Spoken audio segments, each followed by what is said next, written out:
So here we are doing kinematics. Kinematics is one of the important part क्योंकि इसमें से कम 4 से 5 सवाल आ सकते हैं। मैं अभी आपको एनालिसिस भी दिखाऊंगा, but this is very huge unit बेटा। इसके अंदर आपको motion in a straight line, motion in a plane और उसी के साथ में रिलेटिव मोशन वाली चीजें भी करनी होती है। सो इसमें बहुत सारी डिटेल्स है। मैं आपको हर एक चीज को बहुत बारीकी से समझाऊंगा। आपको जो भी जहां पे भी इंपॉर्टेंट टिप्स एंड ट्रिक्स लगेगी वो हर एक चीज बताऊंगा। Will do lots of questions, लेकिन इसको कंप्लीट करने में हमें कुछ 1 घंटे से ज्यादा समय लगेगा। It might take 1.5 hour, so please pardon me. लेकिन आप सभी को इस पूरे यूनिट को अच्छे से समझना है। आपको ये पीडीएफ नोट्स टेलीग्राम चैनल पे भी शेयर कर दूंगा। सो अभी ज्वाइन कर लीजिए। And if you want DPP let me know in the comment box. I will share the DPP with you on my Telegram channel. चलिए तो शुरू करते हैं unit number 2 which is kinematics in one shot. आप सभी के लिए मैं बहुत ही डिटेल्ड ये नोट्स बना के लाया हूं। आप देख सकते हैं यहाँ पे everything is in very much detail. हर एक चीज, हर एक टर्म को समझाऊंगा। बहुत सारे क्वेश्चंस आपको दिखाऊंगा और बहुत सारे क्वेश्चंस आपको प्रैक्टिस के लिए भी दूंगा। और इस क्वेश्चंस के होने के बाद में आप सभी को एडिशनल क्वेश्चंस प्रैक्टिस करने हैं, तो आप मुझे बताइएगा। कमेंट बॉक्स में डीपीपी फॉर नीट 2025 लिखिएगा। इस चैप्टर की डीपीपी भी आपके साथ शेयर करूंगा, जिसमें 4-5 डीपीपी होंगी। वो आप ट्राई करिए, जिससे आपको पता चलेगा आपका इस चैप्टर में लेवल क्या है। So before we go ahead, मैं आपको इस चैप्टर की कुछ खास बात बताना चाहता हूं। इस चैप्टर में बहुत सारी बारीकियां हैं, बहुत सारी डिटेल्स है। हम सबको डिस्प्लेसमेंट, वेलोसिटी, एक्सेलरेशन ये क्या होता है ये पता होता है, लेकिन कई बार ना हम उन सबके बीच के संबंध, रिलेशंस को नहीं समझ पाते कि एक्सेलरेशन और वेलोसिटी आपस में क्या काम करते हैं, कैसे ये दोनों आपस में रहते हैं। सो इन सारी चीजों को मैं आपको समझाऊंगा। इसमें हम हर एक चीज कवर करेंगे। जैसे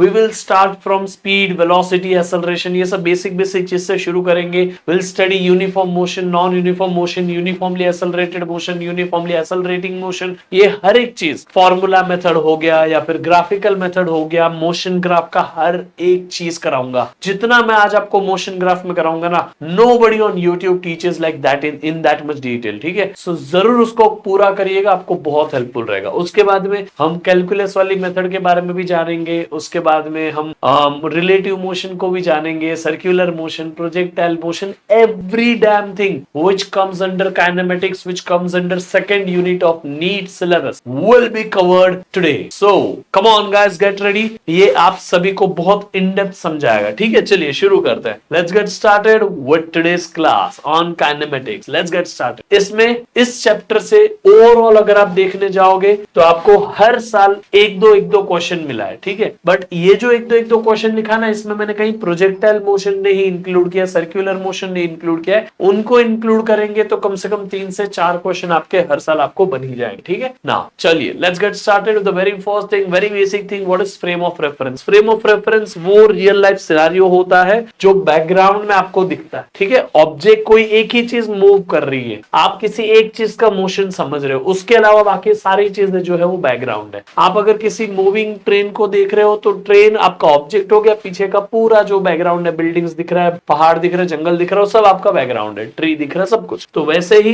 जैसे आप यहाँ पे ट्रेन देख रहे हो तो ये पूरा आपका फ्रेम ऑफ रेफरेंस है। यहाँ पे आप इस बॉल का मोशन देख रहे हो तो ये पूरा आदमी, पीछे का सब बैकग्राउंड, सब फ्रेम ऑफ रेफरेंस है। तो ऐसे हम फ्रेम ऑफ रेफरेंस को डिफाइन करते हैं। हम हमेशा मोशन को समझना हो तो हमें फ्रेम ऑफ रेफरेंस डिफाइन करनी पड़ती है, पीछे क्या है वो डिफाइन करना पड़ता है। समझ में आया? इसी से हम पता कर सकते हैं कि वो चीज, ऑब्जेक्ट जो है, वो चीज जो है वो मोशन में है कि रेस्ट पे है, क्योंकि रेस्ट और मोशन कभी एब्सोल्यूट नहीं होते। There is nothing called as absolute rest और एब्सोल्यूट मोशन। किसी के लिए वो चीज रेस्ट पे है तो किसी के लिए वो चीज मोशन भी हो सकती है। जैसे कि हम सब एक दूसरे को देखते हैं, हम सब एक दूसरे को ऐसा पा सकते हैं कि हम सब रेस्ट पे है। लेकिन अगर आप दूसरे पर्सपेक्टिव से देखो, अर्थ के बाहर जाके देखो, तो अर्थ रोटेट कर रहा है, हम सब सर्कुलर मोशन कर रहे हैं साथ में। So we are rotating, we are performing circular motion with respect back to different frame of reference. वहीं पे आप बस में बैठे हो, आपको आप रेस्ट में लगोगे, बाजू वाले भी रेस्ट में लगेगा, लेकिन बाहर वाले की फ्रेम ऑफ रेफरेंस आप दोनों मूव कर रहे हो, समझ में आ गया। फिर अर्थ की फ्रेम ऑफ रेफरेंस आप तीनों मूव कर रहे हो, तो किसी के लिए कोई रेस्ट पे है तो किसी के लिए कोई मोशन में है, इसीलिए there is nothing absolute rest और there is nothing called as absolute motion. याद रख लेना इसको, it all depends on frame of reference. Background में क्या है समझ गया आप। इसके लिए ये सब मोशन में, इन दोनों के लिए ये पीछे जा रहा है, और इन सब आपस के लिए सब एक दूसरे के लिए रेस्ट में है। तो ये सारी चीजें होती है फ्रेम ऑफ रेफरेंस डिफाइन करने पे। ये तो सुपरफिशियल बातें हो गई, ये सब तो आपको बेसिक बेसिक पता ही है ना। लेकिन फ्रेम ऑफ रेफरेंस कितने टाइप की होती है? The very first type of frame of reference is called as inertial frame of reference. Newton ने जितने भी अपने नियम बनाए थे वो सब यहीं पे वैलिड है। इनर्शियल फ्रेम ऑफ रेफरेंस वैसी फ्रेम ऑफ रेफरेंस होती है जहां एक्सेलरेशन जीरो होता है, यानी कि वेलोसिटी चेंज नहीं होती, वेलोसिटी कांस्टेंट रहती है। वेलोसिटी जब कांस्टेंट रहेगी तो rate of change of velocity that is acceleration वो जीरो होता है, ठीक है। इन कंडीशंस में ही आप इनर्शियल फ्रेम ऑफ रेफरेंस मानते हो, ठीक है, तभी वो फ्रेम ऑफ रेफरेंस जो है वो इनर्शियल है, और तभी आप सारे के सारे Newton's laws of motion apply कर सकते हो। फिर वो F is equal to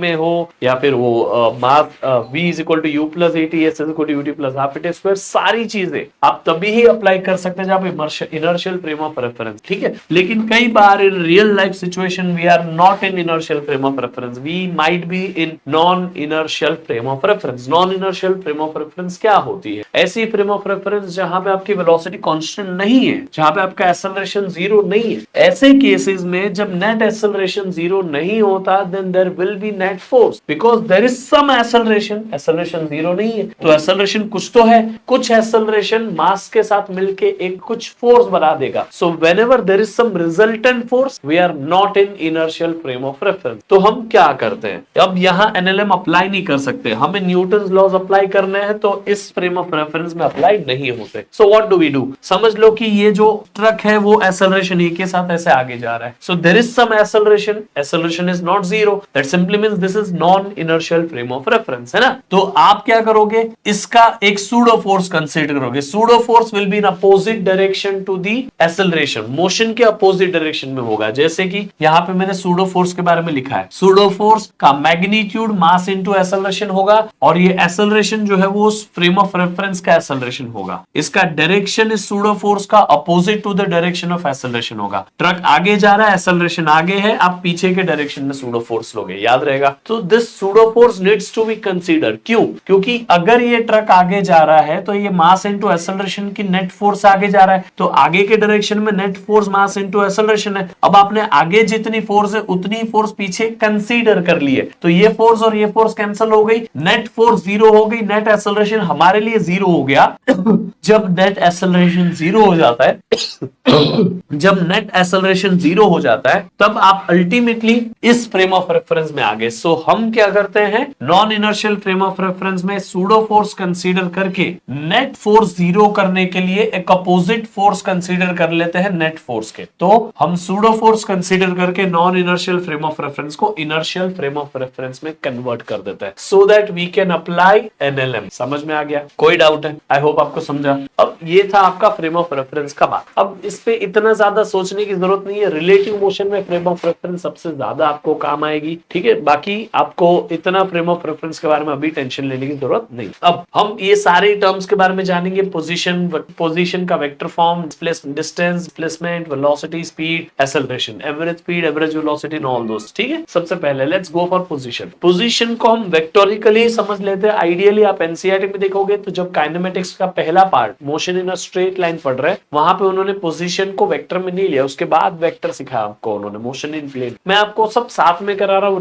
with respect to NEET, इसीलिए आपको पहले से बता दें, ठीक है। पोजीशन क्या होता है? अब फ्रेम ऑफ रेफरेंस को हम बार बार वैसे तो नहीं ले सकते, ये पेड़ दिख रहा है, ये जंगल दिख रहा है, ये बिल्डिंग दिख रही है, इसको फ्रेम ऑफ रेफरेंस मान लो, ऐसा नहीं लेते हम बार बार। फिजिक्स में हम ग्राफ ले लेते हैं, एक्स कोऑर्डिनेट, वाई कोऑर्डिनेट और जेड कोऑर्डिनेट, ये एक्सेस ले लेते हैं, इनके टर्म्स में अभी हम डिफाइन करते हैं ताकि हम और स्पेसिफिक हो पाए। अब हमें पता है ना, यहाँ हमारा ओरिजिन है 0,0,0, इधर से हमारा पार्टिकल कितना दूर है वो X coordinate, Y coordinate, Z coordinate बताएगा ना, तो ये कोऑर्डिनेट उसकी पोजीशन दे रहे हैं। तो ओरिजिन से यहां तक का एक वेक्टर बना लो, तो ये वेक्टर बताएगा आपको पोजीशन का वेक्टर, तो पोजीशन वेक्टर बन गया। X along X axis, X I cap, Y coordinate along y axis yj cap, z coordinate along z axis तो zk कैप। ये हो गया हमारा पोजीशन वेक्टर। याद रखना डिस्प्लेसमेंट वेक्टर नहीं है ये position vector. Position vector is always defined from the origin, समझा? Position vector is always defined from the origin, ठीक है? It is always away from the point of reference, point of reference यानी origin, ऐसा, ठीक है? अब आते हैं डिस्टेंस पे। डिस्टेंस क्या होता है? It is the length of actual path which is travel. आप जिस जिस रास्ते पे पैर रखोगे, जहां जहां कदम रखोगे, उस पाथ की एक्चुअल लेंथ जो होगी वो आपका डिस्टेंस कहलाएगा। ये सब डेफिनेशन वाइज यहाँ लिखा है। आप यहाँ पे ऐसे जाओगे तो ये है डिस्टेंस, ऐसे जाओगे तो ये है डिस्टेंस, ऐसे जाओगे तो ये है डिस्टेंस। समझ में आ गया? इस रास्ते की लंबाई, लेंथ जो होती है वो होती है डिस्टेंस। याद रखना इसका यूनिट आपको पता ही है, metre. It's a scalar quantity, series unit centimetre. बहुत बेसिक बात है, ठीक है? डिस्टेंस कभी भी नेगेटिव नहीं होता। एक्चुअली में डिस्टेंस कभी कम भी नहीं होता। अगर आप एक बार 5 मीटर पे पहुंच गए, 5 मीटर आपने डिस्टेंस ट्रेवल कर लिया, फिर आप अगर आगे बढ़ोगे तो आपका डिस्टेंस हमेशा 5 से ज्यादा ही कहलाए, ठीक है? आप आगे नहीं बढ़ोगे तो 5 कहलाएगा, लेकिन कभी 4 नहीं कर सकते आप डिस्टेंस को वापस। तो डिस्टेंस कभी डिक्रीज नहीं हो सकता, इसीलिए डिस्टेंस कभी नेगेटिव नहीं हो सकता, क्योंकि एट द वर्स्ट आप स्टार्टिंग पॉइंट ओरिजिन पे होंगे। ओरिजिन पे डिस्टेंस 0 है, आपने जहां स्टार्ट किया वहां पे डिस्टेंस 0 है, तो जहां डिस्टेंस 0 है तो आप पीछे जाओगे तो डिस्टेंस नेगेटिव नहीं हो जाएगा, समझा? वो ऐड होते जाता है डिस्टेंस हमेशा। तो डिस्टेंस कैन बी 0, अगर आप रेस्ट पे रहे तो distance will always be positive जब भी आप मूव करोगे। So distance of one is not equal to distance of second path. याद रखना, क्यों? Distance depends on path, actual path that is travelled. Now let's come to displacement. Displacement क्या होता है? It's a shortest distance between initial and final position. ये displacement का magnitude के terms में डेफिनेशन है। वेक्टोरिकल टर्म्स में it is a vector between initial position and final position. याद रहेगा? सो अब आप यहां से जाओ कि यहां से जाओ, path does not matter. Initial point ये है, फाइनल पॉइंट ये है, दोनों को जोड़ दो, ये है आपका डिस्प्लेसमेंट। एक्चुअल डिस्प्लेसमेंट सिर्फ इतना है। अब ये डिस्प्लेसमेंट वेक्टर फॉर्म में बताया जा सकता है, तो displacement can be 0, it can B negative, it can be positive. आप जहां पे हो, स्टार्ट कर रहे हो मोशन, आगे जाओ पॉजिटिव डिस्प्लेसमेंट, और आगे जाओ और पॉजिटिव डिस्प्लेसमेंट, पीछे आ जाओ नेगेटिव डिस्प्लेसमेंट। समझ में आ गया? So displacement can be negative. Distance का मैग्नीट्यूड हमेशा इक्वल या ग्रेटर देन हो सकता है मैग्नीट्यूड के ये ऑफ डिस्प्लेसमेंट के। याद रखना, डिस्टेंस कभी भी डिस्प्लेसमेंट से कम नहीं होगा, ये दिमाग में घुसा लो। डिस्टेंस कभी डिस्प्लेसमेंट से कम नहीं होगा। अगर आप स्ट्रेट लाइन में एक ही डायरेक्शन में जाते रहे तभी आपका डिस्टेंस और डिस्प्लेसमेंट सेम रहेगा। जैसे ही आपने डायरेक्शन चेंज किया, डिस्प्लेसमेंट कम होते जाएगा, डिस्टेंस हमेशा बढ़ते जाएगा। तो डिस्टेंस और डिस्प्लेसमेंट का रेशियो आपको अलग अलग टर्म्स में पूछ सकते हैं। डिस्टेंस अपॉन डिस्प्लेसमेंट हमेशा ग्रेटर देन 1 रहेगा, या इक्वल टू 1 या ग्रेटर देन 1। इसी तरह से डिस्प्लेसमेंट अपॉन डिस्टेंस हमेशा लेस देन और इक्वल टू 1 रहेगा। तो ये रेशियो के बारे में आपको क्वेश्चन पूछे तो आप हिसाब से लिखिएगा, ठीक है?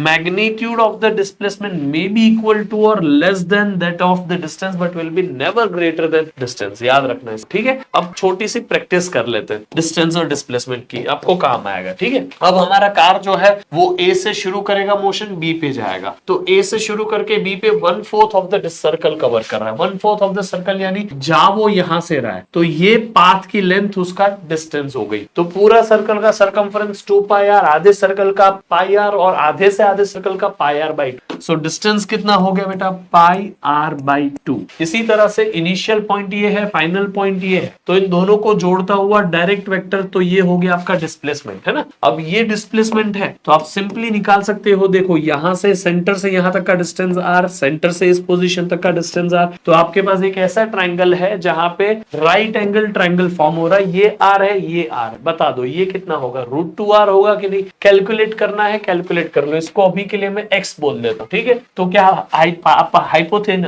पाइथागोरस थ्योरम लगा सकते हो। हाइपोटेन्यूस का स्क्वायर इज इक्वल टू एक साइड का स्क्वायर प्लस दूसरी साइड का स्क्वायर। सिंपल इतना कर लो, तो x will be equal to 2r का स्क्वायर का रूट, है ना? r square plus r square 2r square, और स्क्वायर हटाने के लिए रूट डाल दिया। अब √2 को बाहर लिख लो और ये r स्क्वायर का रूट के साथ स्क्वायर और रूट हटा दो, तो r बचेगा, x is equal to √2r।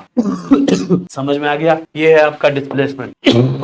Sorry, half of the circle is completed. अब second part of the same question, आप यहां से शुरू किए मोशन, यहां पे चले गए, ठीक है? आपकी कार आधा मोशन कर ली। अब गलती से डायग्राम में कार दोनों जगह सीधी है, तो ऐसे नहीं आई है ऐसे गई है, ठीक है? ए से बी। आप यहां से यहां जाओगे, this will be the path, so ये आपका डिस्टेंस है, तो डिस्टेंस कितना हो गया पाई आर, लेकिन डिस्प्लेसमेंट यहां से यहां तक का है, तो आर प्लस आर 2r, समझ में आ गया। इसी तरह से आप यहां पे आइए, अब थोड़ा सा आपको इस बार दिमाग लगाना पड़ेगा, अगर एंगल 0, 90, 690, 180, 360 नहीं है तो थोड़ा दिमाग लगाना पड़ता है। इसीलिए आप कभी भी कोई रैंडम एंगल की बात करोगे तो इतना जो डिस्टेंस है वो हमेशा s is equal to R theta formula से लाया जाएगा, आर्क लेंथ हो गई, तो अब थीटा की वैल्यू जो है वो रेडियन में ही डालिएगा, π/3, π/6, π/9 जो भी है वो डालिएगा, ठीक है, और रेडियस से मल्टीप्लाई कर दीजिएगा, यही आर रेडियस है आपका। इसी तरह से आपका डिस्प्लेसमेंट निकालने के लिए थोड़ा बहुत बेसिक ज्योमेट्री निकालना पड़ता है, बट आपको डायरेक्टली याद रख लेना है 2r sin theta by 2,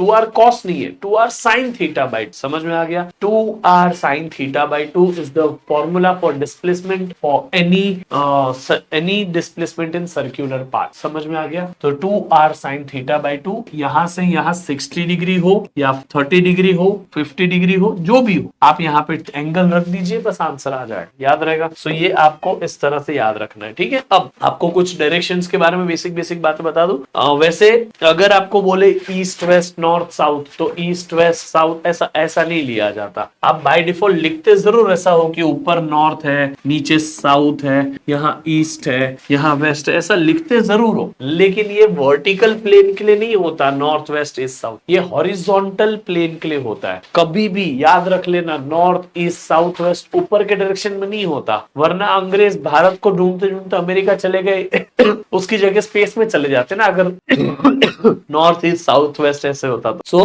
that is not possible, समझा।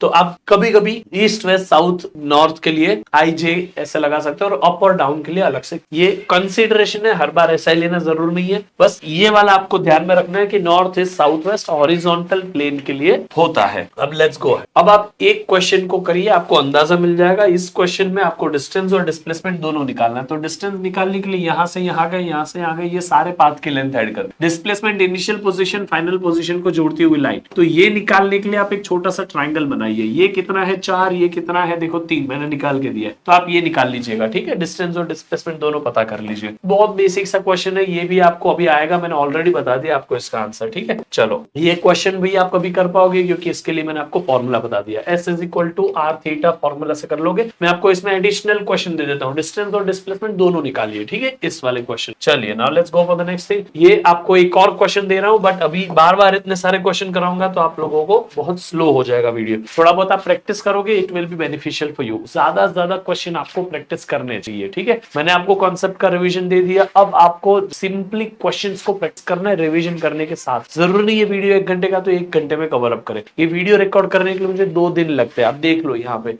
ये 19वीं स्लाइड है, ऐसी 200 स्लाइड्स का ये पूरा पीपीडीएफ, ऑलमोस्ट 200 स्लाइड। उस 200 स्लाइड्स को पहले इस तरह पीपीटी बनाना, फिर कई सारी स्लाइड्स में ऐसा लिखना, हर एक स्लाइड गो थ्रू करना, then recording it, then editing it and then uploading it, doing SEO on YouTube, whatever it is, but still I'm putting up all my efforts so that you can revise it in very short span of time, ठीक है। let's go speed क्या होता है? Speed is the rate of change of position, ठीक है। Distance की से बात भी कर सकते हो, बट ये speed is related to distance, इस चीज को अपने दिमाग में घुसा लो, ठीक है। स्पीड का यूनिट मीटर पर सेकंड या सेंटीमीटर पर सेकंड ले सकते हो। स्पीड में कई बार ना प्रैक्टिकली हम ये यूनिट यूज करते kilometre per hour, kilometre per hour से मीटर पर सेकंड में कन्वर्ट करने के लिए मल्टीप्लाई बाय 5/18 कर दीजिए, या मीटर पर सेकंड से किलोमीटर पर आवर में कन्वर्ट करने के लिए 18/5 कर दीजिए। ये जो 18/5 होता है ना, which is almost equal to 3.6, तो आप मीटर पर सेकंड से किलोमीटर पर आवर में कन्वर्ट करने के लिए मल्टीप्लाई बाय 3.6 करिए, किलोमीटर पर आवर से मीटर पर सेकंड में कन्वर्ट करने के लिए मल्टीप्लाई बाय डिवाइड बाय 3.6 कर दीजिए, ठीक है, तो भी आपका काम हो जाएगा, ठीक है। स्पीड जो है कैन नेवर बी जीरो और can never be positive. Speed तभी ही आएगी जब आप मोशन करोगे, मोशन नहीं करोगे तो स्पीड ही नहीं है ना, तो मोशन करोगे there will be some speed, और ये नेगेटिव नहीं हो सकती। अगर कहीं पे स्पीड नेगेटिव लिखी है, ठीक है, उसका कहने का मतलब ये है कि बैकवर्ड डायरेक्शन में मूव कर रहे हो, फॉरवर्ड डायरेक्शन का मोशन पॉजिटिव, बैकवर्ड डायरेक्शन का मोशन नेगेटिव। स्पीड हमेशा वही होती है जहां मोशन होता है, ठीक है। बाकी थोड़ा बहुत स्पीड के बारे में बात कर लेते हैं uniform speed and non uniform speed, variable speed, ठीक है। यूनिफॉर्म स्पीड यानी आप एक जगह से दूसरी जगह 20 मीटर डिस्टेंस ट्रैवल किया, सेम टाइम जितना 20 मीटर में लगा उतना ही अगले 20 मीटर में लगा, उतना ही अगले 20 में लगा। Speed remains uniform, speed remains same, speed remains constant, ये तीन अलग अलग वर्ड सेम मीनिंग करते हैं। इसी तरह नॉन यूनिफॉर्म स्पीड, इस 20 मीटर में आपको कम समय लगा, इस 20 मीटर में आपको ज्यादा समय लगा, ऐसे कर करके आप अलग अलग सेम समय में ज्यादा डिस्टेंस कम डिस्टेंस ट्रैवल कर सकते हो। देखो ये 5 सेकंड में 20 मीटर ट्रैवल किया, अगली 5 सेकंड में आपने 40 मीटर ट्रैवल कर लिया, आपकी स्पीड बढ़ गई। अगली 5 सेकंड में आपने सिर्फ 10 मीटर ही ट्रैवल किया, आपकी स्पीड कम हो गई। तो इसको बोलते हैं नॉन यूनिफॉर्म और वेरिएबल्स, ठीक है। अब एवरेज स्पीड और एवरेज वेलोसिटी के बारे में बात करते हैं। एवरेज स्पीड और एवरेज वेलोसिटी क्या होती है? एवरेज स्पीड पूरी जर्नी की स्पीड होती है, it is speed for complete journey, ठीक है। आपको कंप्लीट जर्नी है, एक सच पार्ट ऑफ द जर्नी के बारे में पूछा जाएगा कि स्पीड क्या है, ठीक है। अब इस चीज को याद रखते हैं, average speed is total distance, जहां से जहां तक का एवरेज स्पीड निकालना है वहां तक का total distance divided by total time. बीच बीच में क्या हुआ उससे फर्क नहीं पड़ता, इनिशियल फाइनल उसके अलावा कुछ समझ में आ गया। आप इनिशियल स्टेज पे कितना डिस्टेंस है, फाइनल पे इनिशियल और फाइनल के बीच में कितना डिस्टेंस है डिवाइडेड बाय कितना समय लगा। बीच में आप रुके, बीच में आप फास्ट हुए, बीच में आप स्लो हुए, उससे फर्क नहीं पड़ता। So average speed is total distance upon total time, ये एवरेज स्पीड का बेसिक फॉर्मूला है, इसे से निकालते। Instantaneous speed is average speed only but for very small time interval. अगर आप एवरेज स्पीड निकालोगे तो इंस्टेंटेनियस स्पीड हो जाएगी उस इंस्टेंट। आपकी गाड़ी का स्पीडोमीटर आपको एवरेज स्पीड नहीं दिखाता, आपको इंस्टेंटेनियस स्पीड दिखाता है। अभी आप जिस मोमेंट पे है उस मोमेंट पे आपकी स्पीड कितनी है वो स्पीडोमीटर दिखाता, समझ में आ गया। बाकी एवरेज स्पीड के लिए कुछ केसेस है, मैं आपको उसकी डेरिवेशन यही दे रहा हूं, लेकिन मैं डेरिवेशन के अलावा आपको डायरेक्ट फॉर्मूला बता देता, ठीक है। If we are travelling a journey in 2 or more than 2 parts, ठीक है, 2 या 2 से ज्यादा हिस्सों में हम जर्नी ट्रैवल कर रहे हैं, बट हम हर बार ना समय सेम रख रहे हैं। पहले आधे घंटे में हम इस स्पीड से गए, फिर अगले आधे घंटे में हम उस स्पीड से गए, फिर अगले आधे घंटे में, मतलब सेम टाइम इंटरवल में हम मोशन ट्रैवल कर रहे हैं। After every equal interval of time हम ब्रेक ले रहे हैं, ऐसा भी मान सकते, ठीक है। तो हम ए से बी गए विद स्पीड v1 और ए से बी जाने में जितना समय लगाया उतना ही समय ने बी से सी जाने में लगाया, बट उस वक्त में स्पीड अलग। तो आपका एवरेज स्पीड क्या हो जाएगा? v1 plus v2 upon 2। 3 हिस्सा होगा, एक और आधे घंटा, यानी कि एक और v3 स्पीड से हम ट्रैवल किए सेम टाइम t के लिए, तो v1 plus v2 upon v1 plus v2 plus v3 upon 3। 2 इसलिए क्योंकि 2 स्पीड का एवरेज है, 3 स्पीड का एवरेज तो 3, समझ में आ गया।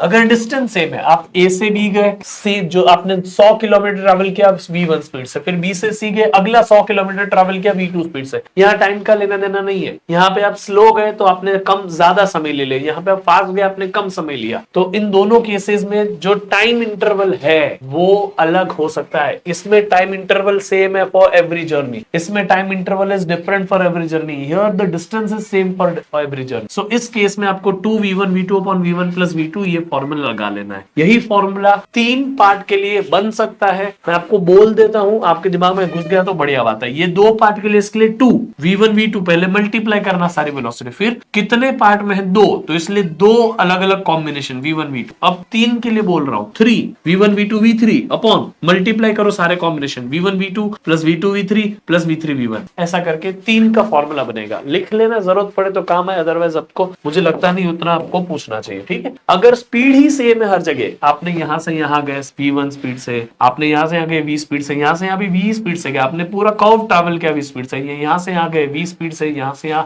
आपने स्पीड बदली ही नहीं, स्पीड ही कांस्टेंट है, तो वो कांस्टेंट स्पीड ही आपकी एवरेज स्पीड है। समझ में आ गया? तब कैलकुलेट करने का ही नहीं, बच्चे इधर अटक जाते हैं, इसलिए मैंने आपको बता दिया, ठीक है। बाकी now let's go to velocity. Velocity is nothing but the speed with the direction, यानी कि हम बोल सकते हैं it's a rate of change of displacement के साथ एसोसिएटेड है। उसका यूनिट डायमेंशन सब आपको पता है, it can be positive, negative और zero because it's a vector quantity, है ना। अब एवरेज वेलोसिटी और एवरेज स्पीड का कॉन्सेप्ट इज एग्जैक्टली सेम, बस स्पीड, एवरेज स्पीड में हम टोटल डिस्टेंस अपॉन टाइम लेते थे, एवरेज वेलोसिटी में टोटल डिस्प्लेसमेंट अपॉन टाइम लेंगे। सो इसीलिए एवरेज स्पीड और एवरेज वेलोसिटी अलग अलग होगी if there is a change in direction. लेकिन अगर आप स्ट्रेट लाइन में एक ही डायरेक्शन में आगे आगे जाते रहो तो एवरेज स्पीड और एवरेज वेलोसिटी सेम रहती है। क्यों? क्योंकि डिस्टेंस और डिस्प्लेसमेंट सेम है। जब आप आगे आगे एक ही डायरेक्शन में स्ट्रेट लाइन में जा रहे हो, आपने डायरेक्शन चेंज किया, डिस्टेंस अलग है, डिस्प्लेसमेंट अलग है, इसीलिए एवरेज स्पीड अलग है, एवरेज वेलोसिटी अलग है। समझ में आ गया? बाकी और कुछ डिफरेंस नहीं है। ठीक है, बाकी इंस्टेंटेनियस वेलोसिटी का भी कॉन्सेप्ट तो वही था। अब ये कुछ इंपॉर्टेंट पॉइंटर्स है, एक बार रीड कर लेते हैं। Average speed is always greater than और equal to average velocity, just like distance is always greater than और इक्वल टू डिस्प्लेसमेंट। वही तरीके से ये है। When particle moves with the constant velocity, the magnitude of the displacement in distance covered is same. Constant velocity से move कर रहा है, ठीक है, the magnitude of distance and displacement covered is same. The particle may be constant, particle may have constant speed but it will have variable velocity। देखो circular motion is the best example. आप circle घूम रहे हो, आप इधर इधर इधर इधर स्पीड सेम रखो, लेकिन हर जगह आपका डायरेक्शन तो अलग है ना। So velocity is different at every position, speed might be same, तो पॉसिबल है, ठीक है। Particle may have constant speed but variable velocity, ठीक है, यहाँ पे बता दिया। When a particle is moving on any path, the magnitude of instantaneous velocity is equal to the instantaneous speed। कोई भी पॉइंट पे instantaneous speed और instantaneous velocity सेम होती है, क्योंकि हम उस पॉइंट पे बात कर रहे हैं। समझ में आ गया? When particle moves with the uniform velocities, instantaneous speed and magnitude of the instantaneous velocity, average speed and magnitude are all equal। ये ध्यान में रख लेना, क्यों यहाँ यूनिफॉर्म वेलोसिटी लिखी है। आपकी वेलोसिटी बदल ही नहीं रही है। अगर वेलोसिटी बदल ही नहीं रहेगी तो वही वेलोसिटी एवरेज वेलोसिटी है, वही वेलोसिटी इक्वल टू स्पीड है, वही speed equal to average speed है, सब सेम है, क्योंकि डायरेक्शन को आपने चेंज ही नहीं किया है ना, स्पीड को चेंज किया है। ठीक है, याद रख लेना। एक एक्स्ट्रा फॉर्मूला, अगर आप वेलोसिटी चेंज का फॉर्मूला पूछे तो 2v sin थीटा बाई 2, जैसा अभी हमने किया था r के लिए 2r sin थीटा बाई 2। वहां हमने ये एक पोजीशन, ये एक दूसरी पोजीशन, यहां से यहां तक का वेक्टर जो था वो लिया था 2r sin थीटा बाई 2। तो यहां से इनिशियल वेलोसिटी भी, ये दूसरी वेलोसिटी भी, सर्कुलर मोशन में लेट्स आप सेम स्पीड से ट्रैवल कर रहे हो, ये बहुत काम आएगा आपको। सर्कुलर मोशन, आपकी स्पीड हर जगह सेम है, वेलोसिटी इज डेफिनेटली डिफरेंट। ये वेलोसिटी v1 लिखा जाएगा, ये वेलोसिटी v2 लिखा जाएगा, बट अगर मैं सिर्फ स्पीड लिख रहा हूं तो इन दोनों जगह पे स्पीड सेम है, तो change in speed 0 but change in velocity 2v sin theta by. समझ में आ गया? आप हर पॉइंट पे सेम स्पीड रख रहे हो, याद रख, तो change in velocity 2v sin theta by 2, तो 2r sin थीटा बाई 2, वैसे ही 2v sin theta by 2। Circle के लिए वो दोनों के लिए सेम फॉर्मूला है, बस अलग अलग टर्म, ठीक है। एग्जांपल के तौर पे आप ये क्वेश्चन ट्राई करिएगा, आपको आ जाएगा। मैंने ऑलरेडी कर दिया था वहां पे सॉल्यूशन ना। Let's go for an acceleration. Acceleration क्या होता है? It's a rate of change of velocity. By default acceleration is a vector quantity. इसमें हम कोई मैग्नीट्यूड के टर्म्स में बात करें तो इसको एज अ स्केलर ट्रीट करते हैं, बट एक्सेलरेशन में कोई स्केलर और वेक्टर ऐसा कुछ होता नहीं है अलग से, ठीक है। There are always 3 ways to change the velocity, only magnitude, only direction and magnitude both, ठीक है। वेलोसिटी चेंज होगी इन तीन तरीके से। जब भी वेलोसिटी चेंज होगी there will be an acceleration, and acceleration is by default a vector quantity। Unit is metre per second square, centimetre per, याद रखें। यूनिफॉर्म एक्सेलरेशन यानी सेम एक्सेलरेशन रह रहा है, नॉन यूनिफॉर्म एक्सेलरेशन यानी एक्सेलरेशन चेंज हो रहा है, ठीक है। एवरेज एक्सेलरेशन का formula, it is again change in velocity over change in period of time. Initial velocity, final velocity, इन दोनों का subtraction, final minus initial, v minus u upon time taken। तो average acceleration is for let's say for entire journey. हम by default जो हम car के through बोलते हैं इतना एक्सेलरेशन से भी हम जा रहे हैं, वो इंस्टेंटेनियस हुआ, लेकिन पूरी जर्नी का जैसे एवरेज स्पीड हुआ करता था वैसे एवरेज एक्सेलरेशन भी हुआ करता, ठीक है। एवरेज एक्सेलरेशन, अच्छा इंस्टेंटेनियस एक्सेलरेशन तो आपको पता ही है, कोई भी एवरेज वैल्यू को बहुत छोटे टाइम पीरियड के लिए मेजर करो तो इंस्टेंटेनियस हो जाती है, लेकिन आपको बाय डिफॉल्ट जो क्वेश्चन में दिया होगा वो इंस्टेंटेनियस। मोशन अंडर ग्रेविटी में एक्सेलरेशन सेम रहता है, जहां एक्सेलरेशन सेम ही रहता है वहां वही एवरेज है, वही इंस्टेंटेनियस है। जहां पे आप वैल्यू बदलने नहीं वाले एक्सेलरेशन की, तो एवरेज भी तो वही बनेगा जो हर एक इंस्टेंट पे है, ठीक है। इसीलिए आपको उसमें टेंशन नहीं लेना है। लेकिन अगर एक्सेलरेशन वेरी कर रहा है तो आप बाय डिफॉल्ट जो निकालोगे वो इंस्टेंटेनियस एक्सेलरेशन होगा, dv by dt। आप निकालोगे एक्सेलरेशन को जब आप कैलकुलस मेथड करोगे, जब आप स्लोप निकालोगे ग्राफ के अंदर, तब आप इंस्टेंटेनियस एक्सेलरेशन निकाल रहे हो, याद रहेगा। बाकी ये सारी चीजें आपको बता दूंगा। a is equal to dv by dt याद रखना, a is equal to v dv by dx याद रख लेना। ये दो चीजें हैं। वेलोसिटी का इक्वेशन अगर x के टर्म्स में दिया हो, डिस्प्लेसमेंट के टर्म्स में दिया हो, s के टर्म्स में दिया हो, तो डेरिवेटिव ले लीजिए उसका और फिर वेलोसिटी की वैल्यू से मल्टीप्लाई कर दीजिए, इंस्टेंटेनियस एक्सेलरेशन मिल जाएगा। और ये वेलोसिटी का डेरिवेटिव ले लीजिए अगर वेलोसिटी की इक्वेशन टाइम के टर्म्स में दी हो, ठीक है। अब यहाँ पे आओ, ये जो एवरेज एक्सेलरेशन है ना, उसका एक स्टैंडर्ड फॉर्मूला भी है। अगर हमारा एक्सेलरेशन यूनिफॉर्म है, कांस्टेंट है। आपके इनिशियल वेलोसिटी u थी, फाइनल वेलोसिटी v है, आपका acceleration is through out the motion same है। तो कैसे निकालने का बहुत सिंपल सा तरीका है, v प्लस यू अपॉन 2 कर दीजिए, आपका आंसर आ गया। ठीक है, v plus u upon 2 direct formula है एवरेज एक्सेलरेशन का। When you are in uniformly accelerated motion, आप एक्सेलरेशन को सेम रखते हैं तब, आपका acceleration throughout the journey same रहा है तब। समझ में आ गया। बाकी when particle moves with a constant velocity, देखो हम वेलोसिटी भी नहीं चेंज करेंगे, then acceleration is zero. If particle moves with the constant velocity, then v average is equal to v magnitude of v average, v instantaneous, v average. अगर हमारी velocity constant है तो हमारे हर इंस्टेंटेनियस और एवरेज वेलोसिटी सेम ही रहती है। हम ऑलरेडी सीख चुके इसके पहले। Acceleration which opposes the motion of the body is called retardation. याद रख लेना, इंक्रीमेंट और decrement in speed depends upon the direction of velocity and acceleration. ये मैं आपको बताता हूँ, स्पीड बढ़ेगी कि कम होगी वो एक्सेलरेशन के डायरेक्शन पे डिपेंड करता है। जैसे अगर आपकी स्पीड और वेलोसिटी दोनों सेम डायरेक्शन, सॉरी वेलोसिटी और एक्सेलरेशन दोनों सेम डायरेक्शन में, तो वेलोसिटी बढ़ेगी, आपका स्पीड अप होगा। लेकिन आपकी वेलोसिटी और एक्सेलरेशन दोनों पीछे है बट है सेम डायरेक्शन में, तो भी वेलोसिटी बढ़ेगी, अब पीछे के डायरेक्शन में बढ़े। अगर आपकी वेलोसिटी और एक्सेलरेशन अपोजिट है तो आपका वेलोसिटी घटेगा, आप स्लो होते जाओगे। यहाँ पे अगर आपका वेलोसिटी इधर, एक्सेलरेशन इधर, तो आपका आप जाओगे पीछे लेकिन आप स्लो होते जाओगे। याद रख लेना इस लाइन को, जहां मोशन वही वेलोसिटी, यानी कि आप यहाँ आगे जा रहे हो, मोशन आपका आगे हो रहा है क्योंकि वेलोसिटी आगे है, तो एक्सेलरेशन आगे, यानी आगे जाते जाते स्पीड अप कर रहे हो। आप यहाँ पीछे जा रहे हो क्योंकि वेलोसिटी पीछे है, अब पीछे ही एक्सेलरेशन, इसलिए पीछे जाते जाते आप स्पीड अप कर रहे हो। आप यहाँ पे देखोगे तो आप आगे जा रहे हैं क्योंकि वेलोसिटी आगे है, आगे जा रहे हो, एक्सेलरेशन पीछे है, तो आगे जाते जाते स्पीड डाउन कर रहे हो। यहाँ पे पीछे जा रहे हो, आगे जा रहे हो, आगे एक्सेलरेशन है, पीछे जा रहे हो और वेलोसिटी पीछे, इसलिए पीछे जाते जाते आपका स्पीड डाउन हो रहा है क्योंकि एक्सेलरेशन अपोजिट है। समझ में आ गया। तो जहां मोशन वही वेलोसिटी, ये याद रख लेना इस लाइन को। फिर वेलोसिटी हमेशा एक्सेलरेशन का डायरेक्शन एक्वायर करने की ट्राई करता है। जैसे आप यहाँ देखिएगा, वेलोसिटी पीछे है यानी मोशन पीछे है, लेकिन एक्सेलरेशन आगे है, तो धीरे धीरे ये जो वेलोसिटी है वो कम होती जाएगी, स्लो होते जाओगे आप, फिर आप रुक जाओगे, फिर आप वापस उधर जाओगे जहां एक्सेलरेशन, यानी क्योंकि एक्सेलरेशन अगेंस्ट है वेलोसिटी के,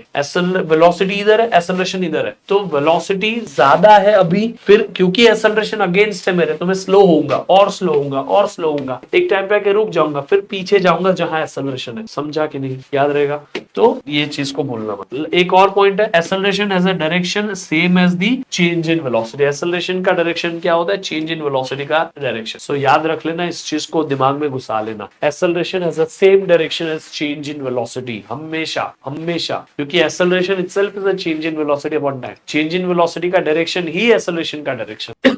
अब एक्सेलरेशन डिफाइन कर सकता है कि हम कैसा पाथ ट्रैवल करते हैं। जैसे कि अगर एक्सेलरेशन कांस्टेंट है और एक्सेलरेशन कांस्टेंट होने के बाद हमारी जो इनिशियल वेलोसिटी है वो जीरो है, या वेलोसिटी और एक्सेलरेशन सेम डायरेक्शन में है, वेलोसिटी जहां एक्सेलरेशन वहां वेलोसिटी आगे एक्सेलरेशन पीछे, तब हम स्ट्रेट लाइन में ट्रैवल करते हैं, कोलिनियर होना चाहिए। अगर वेलोसिटी और एक्सेलरेशन के बीच में कुछ एंगल बन रहा है, एक्यूट एंगल, तो आप पैराबोलिक मोशन करोगे यानी प्रोजेक्टाइल मोशन करोगे। So this is the condition for projectile motion. U initial velocity is at some angle with acceleration। समझ में आ गया? वेलोसिटी और एक्सेलरेशन का कुछ एंगल बन रहा है, ठीक है, और एक्सेलरेशन कांस्टेंट है। कांस्टेंट एक्सेलरेशन होना चाहिए, एक्सेलरेशन बदलना नहीं चाहिए। जैसे ग्रेविटी का एक्सेलरेशन कांस्टेंट होता है, उसके बाद आप इनिशियल वेलोसिटी दो तो एक्सेलरेशन डाउनवर्ड, वेलोसिटी ऐसा, तो आपने प्रोजेक्टाइल मोशन कर लिया। समझ में आ गया? फिर प्रोजेक्टाइल मोशन हम और डिटेल में पढ़ेंगे, बट ये कंडीशन है प्रोजेक्टाइल मोशन की। ऐसे ही सर्कुलर मोशन की कंडीशन क्या है? Your initial velocity must be perpendicular to the acceleration, तभी आप सर्कल घूम। अभी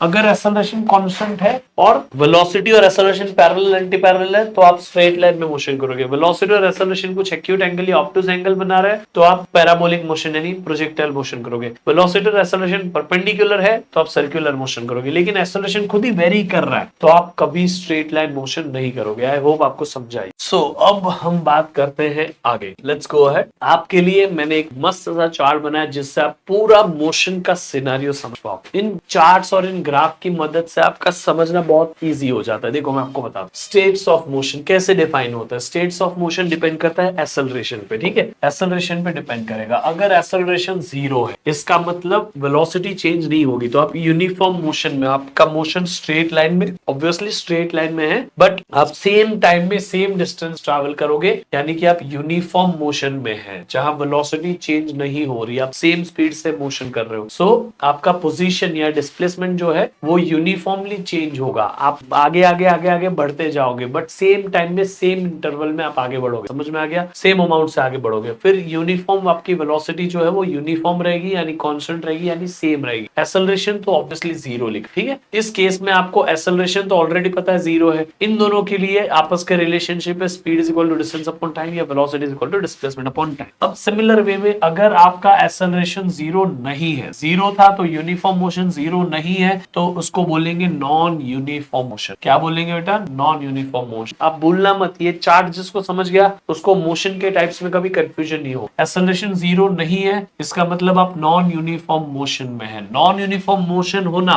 यानी एक्सेलरेशन कांस्टेंट है या फिर एक्सेलरेशन चेंजिंग है। आपका एक्सेलरेशन 0 तो नहीं है, अब सेम रह रहा है तो कांस्टेंट, बदल रहा है तो वेरिएबल। समझ गया? अब एक्सेलरेशन जब कांस्टेंट हो तो यूनिफॉर्मली एक्सेलरेटेड मोशन कहलाता है, और एक्सेलरेशन जब वेरिएबल हो तो आप तब बोलेंगे यूनिफॉर्मली एक्सेलरेटिंग मोशन। ठीक है, हम नॉन यूनिफॉर्मली एक्सेलरेटिंग मोशन ऐसा सब इतना फिर आगे आगे नहीं डिफाइन करते। As of now accelerated motion यानी accelerating, acceleration constant, accelerating motion यानी एक्सेलरेशन इज चेंजिंग, एक्सेलरेशन मिल रहा है। ठीक है, आगे यूनिफॉर्मली भी हो सकता है अगर आप कोई पैटर्न में एक्सेलरेशन चेंज करो, बट ठीक है अभी के लिए उतना डिपेंड नहीं करता। तो एक्सेलरेशन जब नॉन जीरो है तो नॉन यूनिफॉर्म मोशन, लेकिन जब एक्सेलरेशन उसके अंदर कांस्टेंट है तो नॉन यूनिफॉर्म मोशन का एक टाइप जिसको हम बोलते हैं यूनिफॉर्मली एक्सेलरेटेड मोशन, क्योंकि acceleration is uniform, acceleration is constant, acceleration is same. इसीलिए इस केस में पोजीशन जो है वो चेंज होती है non linearly, where displacement will be directly proportional to square of time period. ठीक है, कितना समय है उसमें। अब velocity will be changing uniformly, क्योंकि वेलोसिटी चेंज होगी। यूनिफॉर्मली क्यों चेंज होगी? क्योंकि एक्सेलरेशन कांस्टेंट है, सेम एक्सेलरेशन है तो सेम अमाउंट से स्पीड बढ़ेगी, तो स्पीड बढ़ेगी तो सही ना,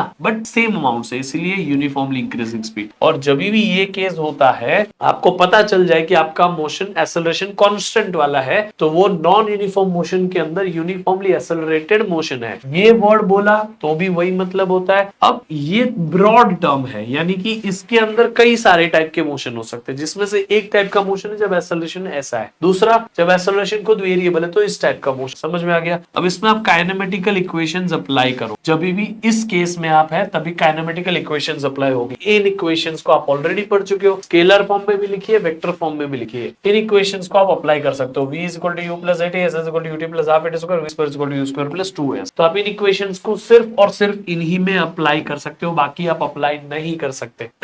वो इक्वेशन यहाँ लगेगी नहीं क्योंकि उसमें एक्सेलरेशन 0 हो जाएगा। अब देखो, एक्सेलरेशन 0, एक्सेलरेशन 0, एक्सेलरेशन 0, यही है वो तीन इक्वेशंस जो आप बोलोगे कि वहां अप्लाई होगी। इसको क्या सॉल्व, इसीलिए समझ में आ गया। फिर जब एक्सेलरेशन कांस्टेंट है और एक्सेलरेशन 0 है तब हमें क्या फॉर्मूला लगाना, समझ गया। लेकिन अगर एक्सेलरेशन कांस्टेंट नहीं होता, एक्सेलरेशन चेंज होता है, तब हम फॉर्मूला नहीं लगा सकते, तब फॉर्मूले काम नहीं करेंगे या फॉर्मूला बहुत कॉम्प्लिकेटेड हो जाएंगे। तो इसीलिए जब भी एक्सेलरेशन खुद वेरिएबल हो तब हम वैसे टाइप के मोशन को एक्सेलरेटिंग मोशन कह सकते हैं, और उस केस में हम दो मेथड से सॉल्विंग कर सकते हैं, कैलकुलस मेथड और ग्राफिकल मेथड। ठीक है, ग्राफिकल मेथड भी हम ज्यादा नहीं यूज करते इसमें क्योंकि कॉम्प्लिकेशंस आ जाता है। Calculus method is super simple for this case. समझ में आ गया? तो यही है कंप्लीट स्टेट्स ऑफ मोशन, पूरा सारा का सारा टाइप ऑफ मोशन यहीं पे हो गया। आपको एक्सेलरेशन 0 है, यूनिफॉर्म मोशन, एक्सेलरेशन कांस्टेंट है, यूनिफॉर्मली एक्सेलरेटेड, एक्सेलरेशन वेरिएबल है,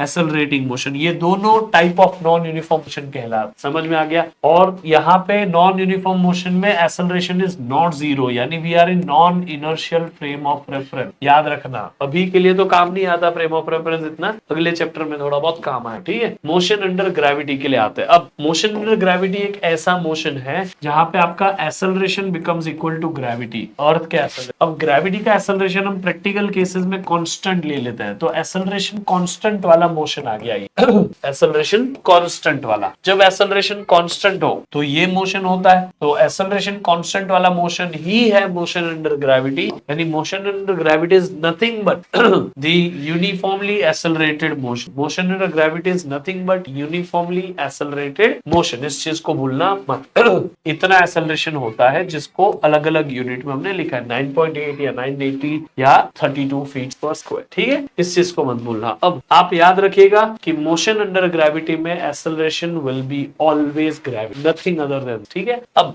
कई सारे केसेस है मोशन अंडर ग्रेविटी में, बट फॉर्मूले वही है, फॉर्मूला वही अप्लाई करते हैं हम जिसमें हमारे पास में 3 फॉर्मूले थे। V is equal to U plus AT। इस फॉर्मूले को हम कन्वर्ट कर लेते हैं, V तो V ही रहेगा आप इस फॉर्मूले में, और V square is equal to U square plus 2AS, S is equal to UT plus half AT square. ये जो हमारे पास काइनेमेटिकल इक्वेशंस थी, इन इक्वेशंस के अंदर एक्सेलरेशन को ग्रेविटी से रिप्लेस कर दो। डिस्प्लेसमेंट अभी वर्टिकल होगी इसलिए उसको हाइट से लिख लो और कुछ नहीं, या y से लिख। ठीक है, वर्टिकल डिस्प्लेसमेंट y एक्सिस के लॉन्ग मानी जाती है इसलिए y लिख लो या h लिख। तो इन इक्वेशंस में उतना फेरबदल कर लो, आपका काम हो गया। एक्सेलरेशन की जगह आप क्या लिखोगे, अभी g लिखोगे, तो यहाँ gt, यहाँ gs, यहाँ gt स्क्वायर। अब कई बार आप s नहीं लिखते, यहाँ आप क्या लिखते हैं बेटा, कई बार आप यहाँ h लिखते थे, तो यहाँ पे आपने h लिख हो गया। ये आपका kinematical equations for motion under gravity. अब बस इन्हीं इक्वेशन में आप साइन सब्स्टिट्यूट करेंगे, साइंस के साथ में इसमें वैल्यू सब्स्टिट्यूट करेंगे, आपका हर एक केस हो जाएगा। ठीक है, हर एक केस जो जीरो है उसको जीरो रखने का, अदरवाइज सबके साइन रखने का। अपवर्ड सब पॉजिटिव, अपवर्ड सब नेगेटिव, ग्रेविटी के लिए अपवर्ड सब नेगेटिव, डाउनवर्ड सब पॉजिटिव। बस इतना याद रख लो, इन टर्म्स में सब में साइन सब्स्टिट्यूट करो, you will get equation for every dam type of motion. समझ में आ गया? तो आप जब यहां से किसी चीज को ऊपर फेंक रहे हो, अपवर्ड थ्रो कर रहे हो, ठीक है, तो initially there will be velocity, velocity upward है इसलिए क्योंकि डाउनवर्ड डायरेक्शन पॉजिटिव, तो वेलोसिटी कैसी हो गई, नेगेटिव। ऊपर जाओगे, ऊपर जाके रुकोगे क्योंकि आपकी वेलोसिटी ऊपर है, लेकिन आपको जो ग्रेविटी खींच रही है वो तो डाउनवर्ड है ना, डाउनवर्ड इज पॉजिटिव। समझ में आ गया? आप ऊपर जा रहे हो, जब ऊपर जा रहे हो तो आपका जो डिस्प्लेसमेंट है या हाइट है वो नेगेटिव लिया जाएगा। फिर यहां से नीचे आओगे तो नीचे आओगे, ग्रेविटी के अलोंग आओगे, डाउनवर्ड आओगे, इसलिए height will be taken as positive. जितना ऊपर जाओगे उतना ही नीचे आना पड़ेगा, तभी इस लेवल पे वापस आओगे। अब जब नीचे आ रहे हो तो आपका वेलोसिटी जो है वो पॉजिटिव लिया जाएगा क्योंकि आप डाउनवर्ड आ रहे हो। आपको जो एक्सेलरेशन लग रहा है ग्रेविटी, वो तो पॉजिटिव है क्योंकि वो भी डाउनवर्ड है। तो आप इन सिचुएशंस में साइंस के साथ में यहाँ वैल्यू रखे उस इक्वेशन में, और दूसरा आप वेलोसिटी की वैल्यू जहां जीरो है वहां जीरो रखिए, ये सब रखिए, आपका आंसर आता रहेगा। जैसे कि आप इस केसेस में काइनेमेटिकल इक्वेशंस को इनमें कन्वर्ट कर पाओगे। वही सेम इक्वेशन है क्योंकि हम अपवर्ड जा रहे हैं इसलिए हमने माइनस लिया है, बस और कुछ। ठीक है, माइनस क्यों आया बेटा, आप यहाँ पे इनिशियल वेलोसिटी u को माइनस लोगे, माइनस लोगे, माइनस लोगे, माइनस आगे अच्छा नहीं लगता, तो पूरे को -1 से डिवाइड मल्टीप्लाई कर दिया, तो अल्टीमेटली क्या हो गया, बीच में माइनस दिख गया और कुछ नहीं। उन्हीं इक्वेशन से बना। कोई भी nth पोजीशन पे आप इस पोजीशन nth टाइम पे इस पोजीशन पे रहोगे, एक एक्स्ट्रा फॉर्मूला है, कितनी मैक्सिमम हाइट ट्रैवल करोगे ये हमने निकाला, ये ठीक है। इधर इनिशियल ये फाइनल वेलोसिटी 0, तो u square is equal to 2gh ऐसे करके निकाला। ठीक है, अब उसी केस आपको थोड़ा और बेसिक बात बता देता हूँ। जितना समय आपको ऊपर जाने में लगता है उतना ही समय नीचे आने में लगता है। जितना ऊपर जाते जाते स्लो होते जाते उतना नीचे आते आते फास्ट होते जाते। ऊपर जाने का समय u/g है, नीचे आने का समय भी u/g। जिस स्पीड से ऊपर गए हो रुकोगे, यहाँ पे रुकोगे, फिर वापस इसी पॉइंट पे सेम स्पीड से ही वापस आओगे। जितनी स्पीड से ऊपर गए थे सेम पोजीशन पे उतनी स्पीड से वापस आओगे। ठीक है, टोटल टाइम जो ऊपर जाके वापस आने में लगेगा होगा 2u/g। ये प्रोजेक्टाइल मोशन में भी यही टाइम पीरियड का फॉर्मूला है, 2 into initial velocity which is in vertical direction and upon acceleration which is in vertical direction, which is gravity in this case, और वहां पे भी ग्रेविटी। ठीक है, अब अगर हम कोई हाइट से बॉडी ड्रॉप कर दे तो initial velocity 0, gravity will be positive, downward जा रहे इसलिए फाइनल वेलोसिटी जो होगा वो भी पॉजिटिव होगा, नीचे जा रहे इसलिए हाइट भी पॉजिटिव होगा। तो इन सब पॉजिटिव वैल्यूज को वो इक्वेशन में रख दीजिए और u को वहां 0 कर दीजिए हर जगह, तो आपको ये 3 इक्वेशन मिल जाएगी। ठीक है समझ गए?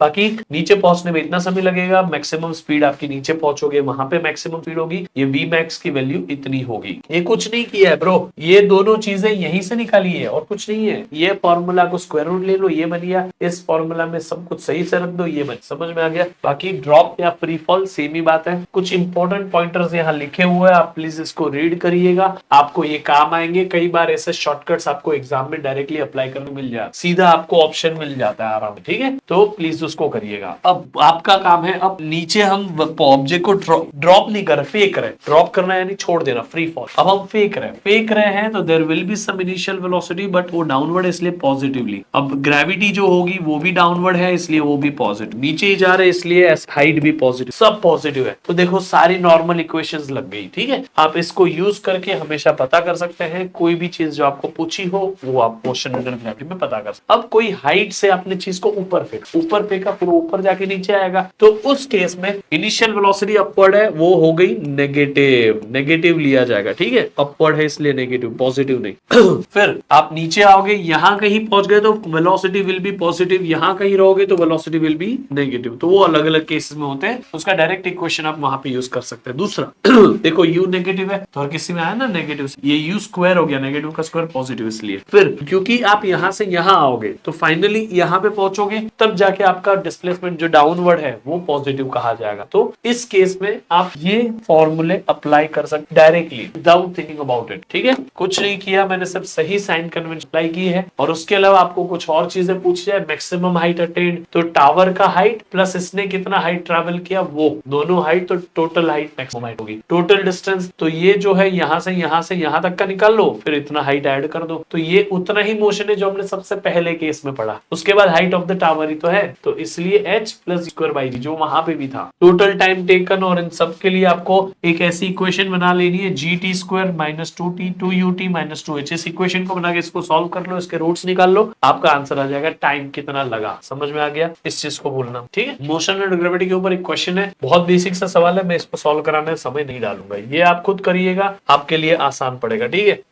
तो मोशन एंड ग्रेविटी के क्वेश्चंस आप जरूर करिए। अब आते हैं वेरिएबल एक्सेलरेशन वाले मोशन। वेरिएबल एक्सेलरेशन वाला मोशन यानी ऐसे केसेस में हम एक्सेलरेशन को चेंज करते हैं, चेंज होगा विद टाइम। एक्सेलरेशन अगर टाइम के साथ लीनियरली चेंज होगा तो उसको बोलेंगे यूनिफॉर्मली एक्सेलरेटिंग मोशन, ठीक। लेकिन अगर एक्सेलरेशन का टी के ऊपर जो पावर है वो 1 को छोड़ के कुछ और है, 2 3 4 कुछ और है, तो हम बोलेंगे नॉन यूनिफॉर्मली एक्सेलरेटिंग मोशन। समझ में आया। ऐसे केसेस में हम कोई फॉर्मूला नहीं लगा सकते, ग्राफ भी डिफिकल्ट हो जाते हैं ऐसे केस में, इसके लिए हम ग्राफ को यूज कर सकते हैं। लेकिन जो भी ये वाले केसेस है उसके लिए हमारे पास बहुत अच्छे से सिंपल मेथड है जिसको हम बोलते हैं कैलकुलस मेथड। कैलकुलस मेथड से हमारा काम आसान हो जाता है, याद रखिएगा, ठीक है। बाकी ये उसी के बेस्ड एमसीक्यू है, आप जरूर करिए। यहाँ पे देखिए कैलकुलस मेथड में डिस्प्लेसमेंट टाइम इक्वेशन होगी, उसका डेरिवेटिव लोगे वेलोसिटी टाइम इक्वेशन मिलेगी, वेलोसिटी टाइम की इक्वेशन लोगे डेरिवेटिव लो एक्सेलरेशन टाइम की इक्वेशन मिलेगी, एक्सेलरेशन टाइम इक्वेशन का इंटीग्रेशन करो तो वेलोसिटी टाइम इक्वेशन मिलेगी, वेलोसिटी टाइम इक्वेशन का इंटीग्रेशन करो डिस्प्लेसमेंट टाइम इक्वेशन या पोजीशन टाइम इक्वेशन मिलेगी। इसमें कई बार आपको पूछा होगा इतने टाइम पे आप कौन सी वेलोसिटी पे होगे, तो वेलोसिटी की इक्वेशन में टाइम की वैल्यू वो डाल दीजिए। आपको बोलेंगे कि आपकी जब वेलोसिटी इतनी है तब आपकी पोजीशन क्या है, तो वेलोसिटी निकालिए, वेलोसिटी से पता करिए कि वो वेलोसिटी पे टाइम कितना है, टाइम को निकाल के रख दीजिए डिस्प्लेसमेंट की इक्वेशन में, ताकि डिस्प्लेसमेंट उस टाइम पे कितनी पता करें। इनडायरेक्ट केसेस आपको दिए जाते हैं, ठीक है। आपको बोलेंगे जब वेलोसिटी 0 है तब एक्सेलरेशन बताओ, या वेलोसिटी 0 है तब पोजीशन बताओ, तो डिस्प्लेसमेंट की इक्वेशन देंगे, वहां से वेलोसिटी निकाले, वेलोसिटी को 0 रखे, फिर टाइम की वैल्यू मिलेगी, वही टाइम की वैल्यू एक्सेलरेशन में डालिए इस इक्वेशन में, और इस इक्वेशन में डालिए, आपको डिस्प्लेसमेंट और एक्सेलरेशन मिलेगा। ऐसे बहुत अलग अलग केसेस बनते हैं, ऐसे क्वेश्चन बहुत प्रैक्टिस करने पड़ेंगे। ग्राफिकल मेथड है, आप करिएगा, अभी मैं आपको पूरा ग्राफ सिखा दूंगा, ग्राफ को समझ जाएंगे एक बार में अच्छे से, आपका काम हो जाएगा। देखो अब यहाँ पे displacement of the particle is proportional to the cube of time, displacement is proportional to cube of time, ठीक है। तो आप उसका डेरिवेटिव लीजिए, वेलोसिटी का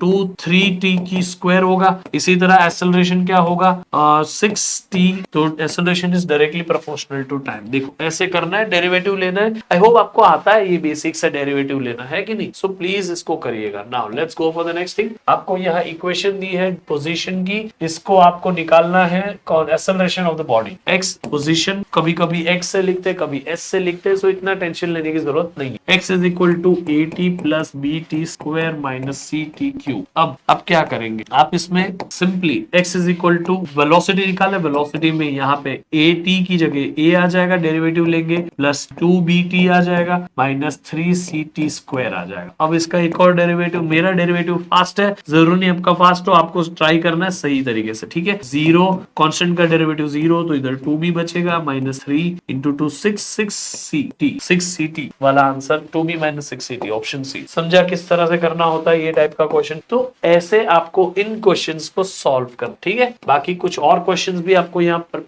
प्रैक्टिस के लिए दे रहा हूँ, जरूर इसको करिएगा जिससे आपका ये लॉजिक जो है वो क्लियर हो जाएगा। अब आते हैं मोशन ग्राफ पे। मोशन ग्राफ क्या है? मोशन को हम इक्वेशन से भी रिप्रेजेंट करते हैं, ग्राफ से भी रिप्रेजेंट करते हैं। आपको बेसिक मैथ मैंने पढ़ा है डिटेल, आपको पता है every graph is an equation, every equation is a graph. तो हम जो इक्वेशन से सॉल्व कभी कभी नहीं कर पाते वो ग्राफ से इजीली सॉल्व हो जाता। सो हमारे पास कितने टाइप के ग्राफ हो गए? एक्चुअली 6 टाइप के ग्राफ हो गए। सबसे पहला पोजीशन टाइम ग्राफ या डिस्प्लेसमेंट टाइम ग्राफ, दोनों का मतलब सेम है। दूसरा है वेलोसिटी टाइम, तीसरा है एक्सेलरेशन टाइम। समझ में आ गया? अब आता है पोजीशन टाइम ग्राफ और डिस्प्लेसमेंट टाइम ग्राफ, ये सेम होता है लेकिन डिस्टेंस टाइम ग्राफ अलग होता है। ऐसे ही वेलोसिटी टाइम ग्राफ और स्पीड टाइम ग्राफ अलग होता है। फिर इसके अलावा एक और नया ग्राफ होता है वीएस ग्राफ, पोजीशन और वेलोसिटी का graph, position on x axis, velocity पे वाई एक्सिस। तो इस केस में आपको इस ग्राफ का स्लोप निकालना है, फिर वेलोसिटी से मल्टीप्लाई करना है कोई पॉइंट पे, तो उस पॉइंट पे एक्सेलरेशन मिलेगा। तो ये एक अलग केस है, आपको कभी कभी ऐसा ग्राफ पूछ सकते हैं। ठीक है, नाउ पोजीशन टाइम या डिस्प्लेसमेंट टाइम का स्लोप निकालोगे, वेलोसिटी की वैल्यूज मिल दी जाएगी, फिर ग्राफ को कन्वर्ट करते जाइएगा तो आपको वेलोसिटी टाइम ग्राफ मिलेगा। ऐसे ही वेलोसिटी से टाइम ग्राफ का स्लोप निकालोगे, एक्सेलरेशन मिलेगा। इस तरीके से ये काम करता है। ठीक है, फिर डिस्टेंस टाइम ग्राफ और स्पीड टाइम ग्राफ कैसे अलग हुए इनसे? क्योंकि डिस्प्लेसमेंट आप बैकवर्ड ले सकते हैं, डिस्प्लेसमेंट नेगेटिव जा सकती है, लेकिन ये ग्राफ कभी पीछे नहीं मुड़ते। समझ में आया? They are always in first quadrant, they always keeps on increase. मतलब डिस्टेंस टाइम ग्राफ में स्पेसिफिकली स्पीड में तो कम हो सकती है, स्पीड जीरो नहीं हो, बट डिस्टेंस टाइम ग्राफ जो है और वेलोसिटी स्पीड टाइम ग्राफ जो कभी नेगेटिव क्वाड्रेंट में, फोर्थ क्वाड्रेंट में नहीं जाएंगे, नेगेटिव एक्सेस पे नहीं होंगे, पहली बात। ठीक है, दूसरा डिस्टेंस टाइम ग्राफ कभी बैकवर्ड नहीं मूव करेगा। अगर कोई ग्राफ नीचे जा रहा है एसटी ग्राफ में तो डिस्टेंस टाइम ग्राफ नहीं। ठीक है, वो पोजीशन है डिस्प्लेसमेंट टाइम ग्राफ। ठीक है, याद रखना ये ग्राफ हमेशा बढ़ता जाता। बाकी एक्सेलरेशन टाइम ग्राफ का एरिया निकालो, वेलोसिटी टाइम ग्राफ मिलेगा, मतलब वेलोसिटी मिलेगी, फिर आप स्पेसिफिकली कन्वर्ट कर लेंगे। अभी मैं बताऊंगा मैं आपको। वैसे वेलोसिटी टाइम ग्राफ का एरिया निकालो, आपको पोजीशन टाइम। समझ में आ गया? फिर हम सारे टाइप के मोशन, जैसे आपको पता है अभी कोई कॉम्प्लिकेटेड नहीं है मोशन आपके लिए, अभी मोशन इजी है। या तो आप यूनिफॉर्म मोशन में है, या यूनिफॉर्मली एक्सेलरेटेड मोशन में है, या कोई और रैंडम नॉन यूनिफॉर्म मोशन। तो जब आप यूनिफॉर्म मोशन में है तो आपका जो पोजीशन है वो इंक्रीज होता है linearly, displacement is directly proportional to power 1। इस ग्राफ को लीनियर ग्राफ बोलते हैं। आपकी वेलोसिटी कांस्टेंट रहनी है, हर बार सेम रहनी है, वेलोसिटी कांस्टेंट ग्राफ। ठीक है, एक्सेलरेशन जीरो रहना है, एक्सेलरेशन का तो कोई ग्राफ ही नहीं बनेगा ऐसा। जब आप यूनिफॉर्मली एक्सेलरेटेड मोशन में है, यानी आपका एक्सेलरेशन यूनिफॉर्म है, यानी एक्सेलरेशन कैसा है बेटा? कांस्टेंट है, उस केस में आपका जो पोजीशन टाइम ग्राफ होगा वो ऐसा होगा, पैराबोलिकली इंक्रीज। आपका जो वेलोसिटी टाइम ग्राफ होगा वो लीनियरली इंक्रीजिंग होगा, जो एक्सेलरेशन टाइम ग्राफ होगा वो कांस्टेंट वाला होगा। याद रख लेना इसको। ठीक है, अब आगे बढ़ते हैं। इसी तरह जो नॉन यूनिफॉर्म मोशन, ये एक ही टाइप का नॉन यूनिफॉर्म मोशन है जो हम पढ़ रहे हैं, क्योंकि ये यूनिफॉर्मली एक्सेलरेटिंग मोशन है। समझ में आ गया? अच्छा सॉरी, ये दूसरा टाइप का नॉन यूनिफॉर्म मोशन पढ़ रहे हैं। पहला non uniform motion is this uniformly accelerated motion, जहां पे एक्सेलरेशन सेम रहता है। यहाँ एक्सेलरेशन टाइम के साथ एक पावर ऑफ टाइम से बढ़ रहा है। समझ में आ गया? टाइम बढ़ा, एक्सेलरेशन बढ़ा, टाइम बढ़ा, एक्सेलरेशन बढ़ा। ठीक है, तो उस केस में जो आपका डिस्प्लेसमेंट है वो क्यूबिकली बढ़ेगा। कैसे बढ़ेगा बेटा? क्यूबिकली। तो स्क्वायर के कंपेयर में ज्यादा पिचका हुआ ग्राफ पैराबोला के कंपेयर में। अब ये पैराबोलिक थोड़ा ब्रॉड ग्राफ, और एक्सेलरेशन जो है टाइम के साथ डायरेक्टली प्रोपोर्शनल है, तो ये ग्राफ। समझ में आ गया? तो ये 3 अलग अलग ग्राफ है जो आपको याद होने चाहिए। यूनिफॉर्म मोशन में एसटी ग्राफ ऐसा होता है, वीटी ग्राफ ऐसा होता है, एटी ग्राफ ऐसा होता है। हमेशा दिमाग में घुसा लीजिए कि कभी भी यूनिफॉर्म मोशन हो रहा है, आपका वीटी ग्राफ दिखा, उसके पैरेलल ऐसा ग्राफ बन रहा होगा एसी का, उसके पैरेलल ऐसा ग्राफ बन रहा होगा एटी। ऐसे नॉन यूनिफॉर्म मोशन के अंदर एसटी ग्राफ जब ऐसा होगा तो वीटी ग्राफ ऐसा होगा, तब एटी ग्राफ ऐसा होगा। तो ग्राफ कन्वर्ट करना पता चले ना, तो वीटी ग्राफ दिया है ऐसा,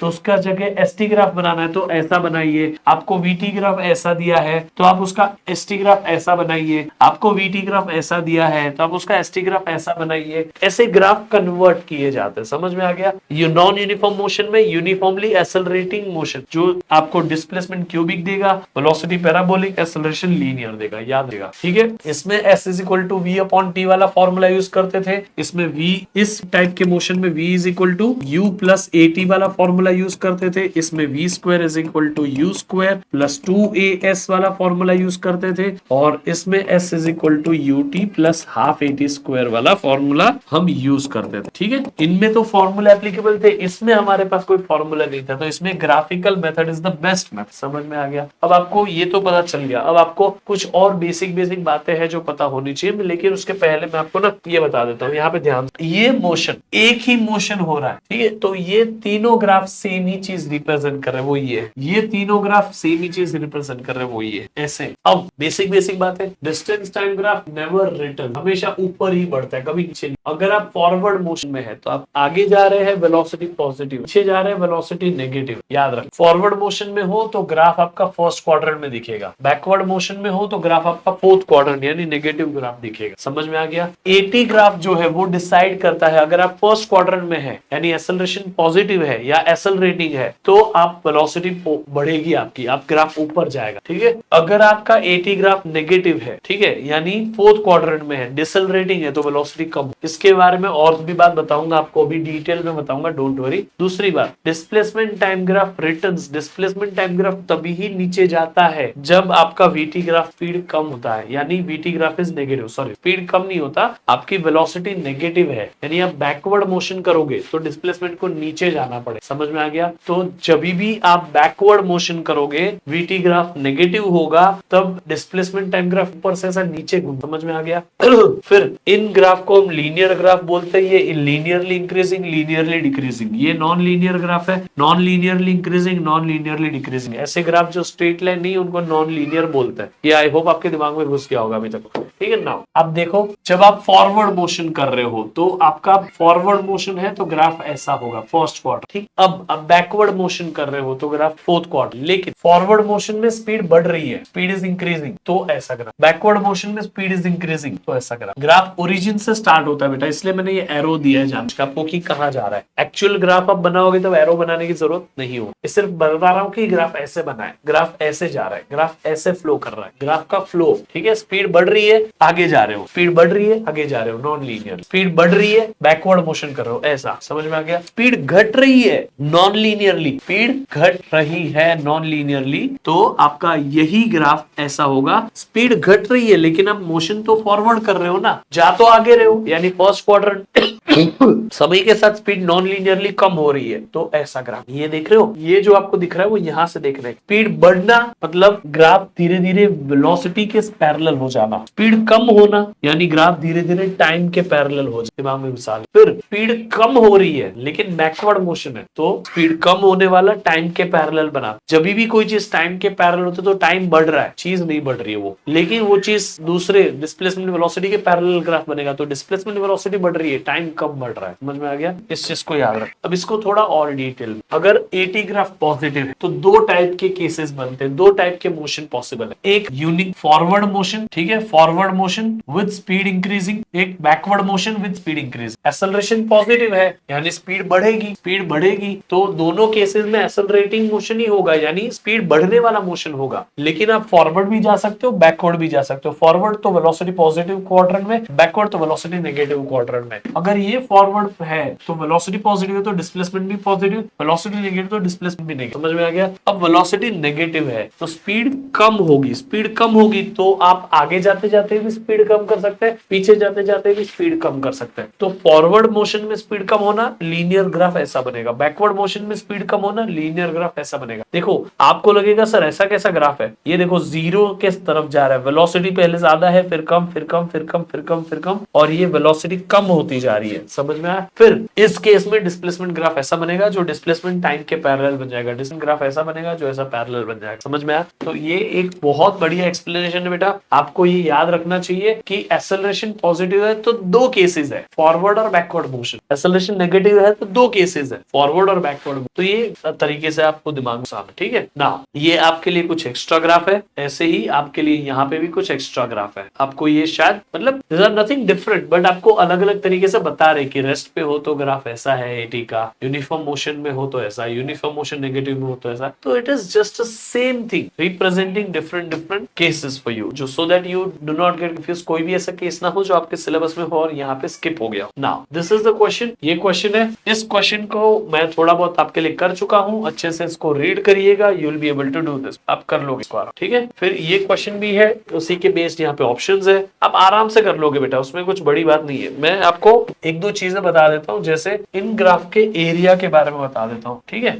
अगर कोई ग्राफ हमारे पास क्यूबिक ग्राफ है तो इस ग्राफ का जो एरिया होता है वो 1/4, ठीक है, x इंटू वाई, या x को इतना x लेंथ इतना y लेंथ, मैं 4x y। अगर कोई पैराबोलिक ग्राफ है, पैराबोलिक ग्राफ का एरिया कितना होता है बेटा 1/3, ठीक है, x इंटू वाई, यानी कि x लेंथ और y ऐसा। और लीनियर ग्राफ का एरिया कितना होता है बेटा, ट्राइंगल ही है इसलिए हाफ इंटू एक्स, सिंपल है। अब कई बार आपको ग्राफ ऐसा भी तो दिख सकता है, ये वाला। तो ये जो ग्राफ है ये पैराबोलिक का डिक्रीजिंग है, ये पैराबोलिक का डिक्रीजिंग है, ठीक है। तो इसका एरिया होगा 2/3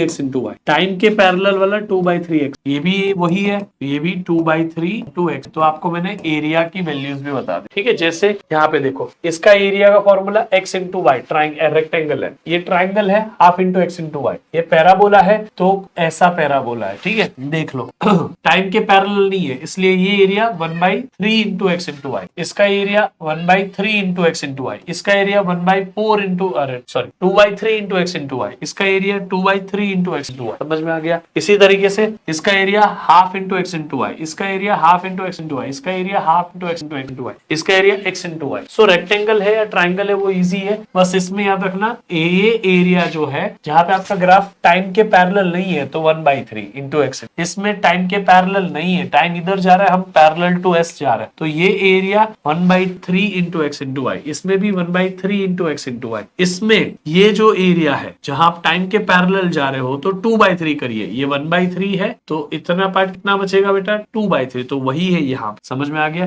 ये 1/3 है तो इतना पार्ट जो बचा वही यहाँ पे दिख रहा है 2/3, समझ में आ गया। तो 1/3 कब लेना है, 2/3 कब लेना है, आई होप आपको समझा। बाकी इसी तरीके से आपको ये ग्राफ फुल रहेगा, कूल, ये कर लोगे ना आप। तो इसी के बेस्ड कुछ और क्वेश्चंस भी आपको मैं दे देता हूँ, आप ट्राई करिएगा ये सारे क्वेश्चंस, और एक दो क्वेश्चंस करके भी देखते हैं। चलिए स्टार्ट करते हैं ना। तो here we can see the acceleration versus time graph is given, ये एटी ग्राफ आपको दिया हुआ है और आपको इसी के बेस्ड बनाना है वेलोसिटी टाइम ग्राफ। अब वेलोसिटी टाइम ग्राफ कन्वर्ट करने के लिए आप सिर्फ अगर इसको याद रख लोगे, ये जो मैंने आपको यहाँ पे दिया है इस चार्ट को, आपके लिए इजी होगा। जब एटी ग्राफ ऐसा है तो वीटी ग्राफ ऐसा है ना, जब एटी ग्राफ आप देख सकते हो यहाँ पे भी मैंने आपको बताया है, जब एटी ग्राफ ऐसा है तो वीटी ग्राफ ऐसा भी हो सकता है और ऐसा भी हो सकता है। अब आपको देखना है क्या फॉरवर्ड है कि बैकवर्ड, ठीक है। अब एटी ग्राफ जब नेगेटिव है तो वीटी ग्राफ ऐसा भी हो सकता है और ऐसा भी हो सकता है, वो आपको देखना है कि फॉरवर्ड मोशन में हो कि बैकवर्ड मोशन में। सो इसी को यूज करके हम वहां का आंसर लगा देंगे, ठीक है। चलिए ट्राई करते हैं। सबसे पहले हम एक्सेलरेशन पॉजिटिव है, अब जब एक्सेलरेशन पॉजिटिव हो तब हमें ये समझना है कि हमारा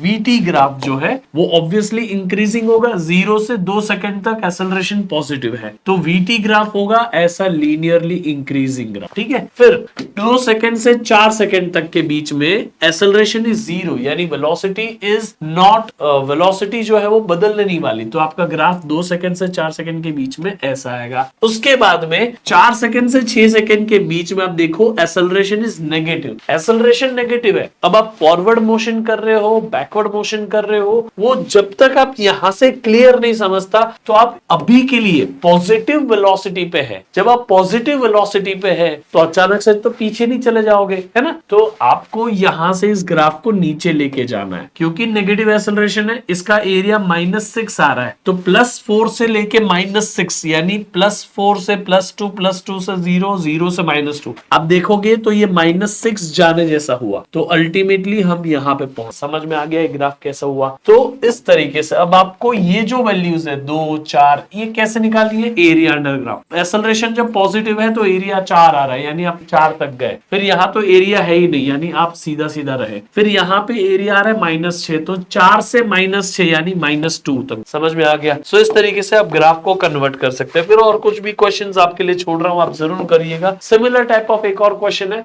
VT graph of a moving object is shown in the figure, find the maximum acceleration. Acceleration निकालना है, कितना मैक्सिमम एक्सेलरेशन रहेगा वो। अब ये ग्राफ में देखो वेलोसिटी टाइम ग्राफ है ना, तो वेलोसिटी बढ़ रही है। जब वेलोसिटी बढ़ रही है तो आप देखोगे कि डिस्प्लेसमेंट या पोजीशन ऐसे नॉन लीनियरली बढ़, velocity constant, acceleration displacement linearly increasing. Velocity और बढ़ रही है तो displacement non linearly increasing. Velocity कम कम हो रही है तो डिस्प्लेसमेंट नॉन लीनियरली डिक्रीजिंग। अब आप बोलोगे सर इसकी वजह से ये आया, ये कैसे हुआ? ये सारे चीजों का आंसर सिर्फ आपको यहीं पे मिल जाएगा।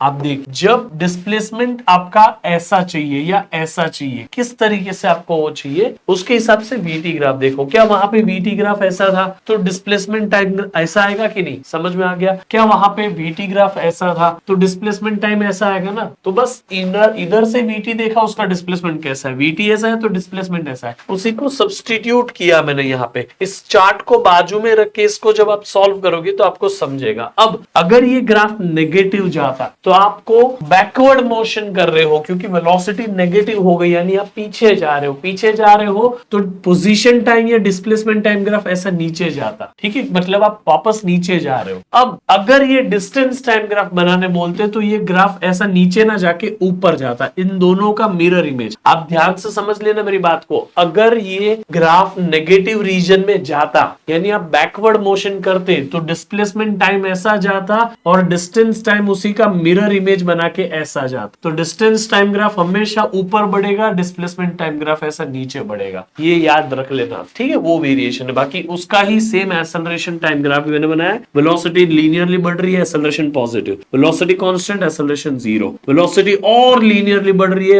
एक्सेलरेशन और पॉजिटिव, वेलोसिटी लीनियरली कम हो रही है, एक्सेलरेशन नेगेटिव। तो ये ग्राफ का कन्वर्जन है। इनकी जो ये वैल्यूज है, ये वैल्यूज आप जरूर निकालिएगा। इसका एरिया अंडर ग्राफ निकाल के यहाँ की, इसके स्लोप्स निकाल के यहाँ, तो आपको थोड़ा इसमें फिनिशिंग अप करना है। आई होप आपको समझा कि कैसे ये ग्राफ कन्वर्ट होते। कन्वर्जन ऑफ ग्राफ का क्वेश्चन कम चांसेस है, बट कुछ ना कुछ इसमें से पूछ लेंगे। डिस्प्लेसमेंट बताओ, वेलोसिटी बताओ, एक्सेलरेशन बताओ, ऐसा सब, ठीक है। तो this is how we can do motion graph वाला कॉन्सेप्ट। आई होप आपको मोशन ग्राफ अभी क्लियर हो गया। Now we are finally moving to, yes we are finally moving to projectile motion. Projectile motion जो है, इट्स एन इंटरेस्टिंग कॉन्सेप्ट बेटा। Motion in 2D, 2 dimension में हमें दो चीजें पढ़नी है, एक प्रोजेक्टाइल मोशन और एक circular motion. So let's mind it up quickly, ठीक है। प्रोजेक्टाइल मोशन कैसा मोशन है जिसमें हम 2 डायमेंशन में पढ़ते हैं, एक हॉरिजॉन्टल और एक वर्टिकल। इन दोनों में मोशन जो हो उसको हम 2 डायमेंशनल मोशन कहते हैं। Projectile and circular are one of, ठीक है। जस्ट फॉर एग्जांपल आप देख सकते हैं, प्रोजेक्टाइल मोशन में हम आगे भी जाते हैं, ऊपर भी जाते हैं। आप यहाँ पे देखो, आगे भी जा रहा है, ऊपर भी जा रहा है, आगे भी जा रहा है, नीचे भी आ रहा है, आगे भी जा रहा है। इस तरीके से आगे भी जा रहा है, नीचे भी आ रहा है। तो 2 मोशन साइमल्टेनियसली होने को बोलते हैं प्रोजेक्टाइल मोशन। अब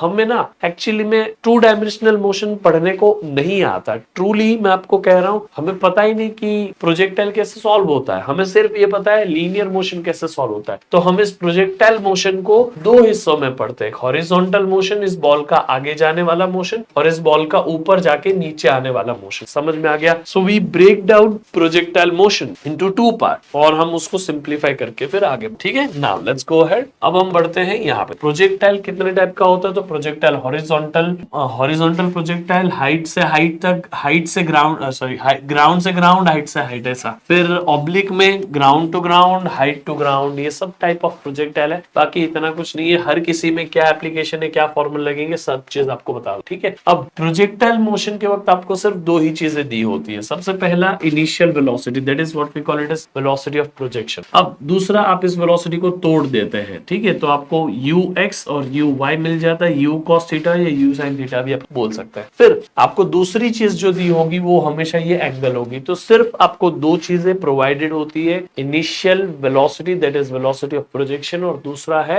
एंगल ऑफ प्रोजेक्शन। सिर्फ इन दोनों को यूज करके आपको कर देना है पूरा का पूरा प्रोजेक्टाइल। हर एक चीज आपको यहाँ मिल जाएगी, ठीक है। हम पूरे प्रोजेक्टाइल को 2 हिस्सों में तोड़ते हैं, एक आगे जाने वाला मोशन जो कि हॉरिजॉन्टल मोशन है, दूसरा ऊपर जाके नीचे आने वाला मोशन। देख लोगे तो वर्टिकल मोशन है। अब हॉरिजॉन्टल मोशन खास बात यह है कि वो ऑब्जेक्ट सिर्फ आगे आगे आगे आगे जा रहा है, वो यूनिफॉर्म मोशन। जो वर्टिकल मोशन है वो ऐसा मोशन है, वो मोशन अंडर ग्रेविटी में ऊपर थ्रो करके नीचे आया, वो मोशन। तो अगर मैं आपको बताऊं कि इस चीज को मैं ऊपर फेंक रहा हूं तो नीचे आ गई, ये आपका मोशन अंडर ग्रेविटी हुआ। लेकिन इसको आगे चलते चलते ऊपर फेंक रहा हूं, तो आपने शायद ऑब्जर्व किया होगा, मैं यहाँ पे था जब मैंने फेंका था और मैंने पकड़ा तब मैं यहाँ पे था, तो ये पेन यहाँ से ऐसे गई, तो ये प्रोजेक्टाइल मोशन। समझ में आ गया? मैं आपको एक बॉल की मदद से दिखाता हूँ, आप देखिएगा ध्यान, ठीक। Look at this thing, look at this, see. So here we have one ball, ये सिर्फ ऊपर जाके नीचे आया, तो ये मोशन अंडर ग्रेविटी हुआ, ठीक है। अब मैं आगे जाते जाते इसको नीचे, देखो अब आगे जाते जाते उसको जब मैंने फेंका तो ये एक्चुअली में प्रोजेक्टाइल मोशन कर रहा है, समझ में आ गया? देख ऐसा कुछ अब मैंने थोड़ा सा ज्यादा फेंक दिया, let's try this again, let's try, oh oh oh oh oh थोड़ा सा स्पेस कम है बट आई ट्राई। चलो ये जो भी है वो है projectile motion. Anyway so projectile motion के बारे में आई होप आपको बेसिक सा आइडिया मिल गया, ठीक है। और कुछ बाकी सारी डिटेल्स यहाँ लिखी है। हॉरिजॉन्टल मोशन कैसा होता है? Uniform motion. वर्टिकल मोशन कैसा होता है? Motion under gravity, that is uniformly accelerated motion. आप हॉरिजॉन्टल मोशन में हॉरिजॉन्टल वेलोसिटी को ux लेते हैं which is u cos theta. Vertical motion में वर्टिकल वेलोसिटी जो इनिशियल वाली होती है u sin थीटा। अब क्योंकि हॉरिजॉन्टल मोशन यूनिफॉर्म मोशन है, वहां पे सिर्फ एक ही फॉर्मूला एप्लीकेबल होता है, x is equal to ux into t, that is x is equal to u cos theta. Horizontal coordinates को, हॉरिजॉन्टल डिस्टेंस को हम x लेते हैं ना कि s। जैसे वर्टिकल डिस्टेंस को हम y लेते हैं क्योंकि y एक्सिस के अलोंग जो मोशन है that is vertical motion and is motion under gravity. So just because it is motion under gravity, आप यहाँ पे काइनेमेटिकल इक्वेशंस जो मोशन अंडर ग्रेविटी की थी वो अप्लाई कर सकते हैं डायरेक्ट। सो आप ये चीज को अलग से मत पढ़िए, आप वही याद रखिए जो आपने मोशन अंडर ग्रेविटी में याद रखा था और यूनिफॉर्म मोशन में याद रखा था, बस दोनों को साइमल्टेनियस अप्लाई करने के लिए सीखिए। देखिए ये हो गया आपका वेलोसिटी ऑफ प्रोजेक्शन, ये हो गया हॉरिजॉन्टल वेलोसिटी और ये वर्टिकल वेलोसिटी में उसके दो हिस्से। ये एंगल ऑफ प्रोजेक्शन हो गया, ये ग्रेविटी हो गया। दूसरा आप यहाँ पे देख सकते हैं ये एक्स एक्सिस के अलोंग हॉरिजॉन्टल मोशन में there is no acceleration, there is only constant velocity इतनी, और आप सिर्फ डिस्प्लेसमेंट का ये फॉर्मूला लगाते हैं। कोई भी पॉइंट पे जो इनिशियल वेलोसिटी है वही फाइनल वेलोसिटी होती है, यानी यहाँ जो वेलोसिटी है ux वही यहाँ है, वही यहाँ है, वही यहाँ है, हर जगह। लेकिन वर्टिकल मोशन y एक्सिस के अलोंग जो है that is motion under gravity, तो वहां पे एक्सेलरेशन इज -g। आप देख सकते हैं वहां पे uy initial velocity is u sin theta. आप वहां पे डिस्प्लेसमेंट की इक्वेशन और वेलोसिटी की इक्वेशन काइनेमेटिकल इक्वेशन से ही ला सकते हैं, बस u की जगह uy लिखेगा, uy की जगह आप u sin थीटा लिख के रख सकते हो। ये हो गया ना, s is equal to ut plus half gt square, तो प्लस की जगह minus just because we are moving upward first, और ये u की जगह u sin, ठीक है। ये v is equal to u minus gt, ये वही इक्वेशन है मोशन अंडर ग्रेविटी की, ठीक है। अब आगे देखो, यहाँ पे याद रख लेना, आप x एक्सिस के अलोंग ये सारी इक्वेशन लगा सकते हैं, y के अलोंग ये सारी इक्वेशन लगा सकते हैं, x के अलोंग ये सारी सेम इक्वेशंस को अलग अलग तरीके से मैंने बताया, बाकी it is nothing different, okay.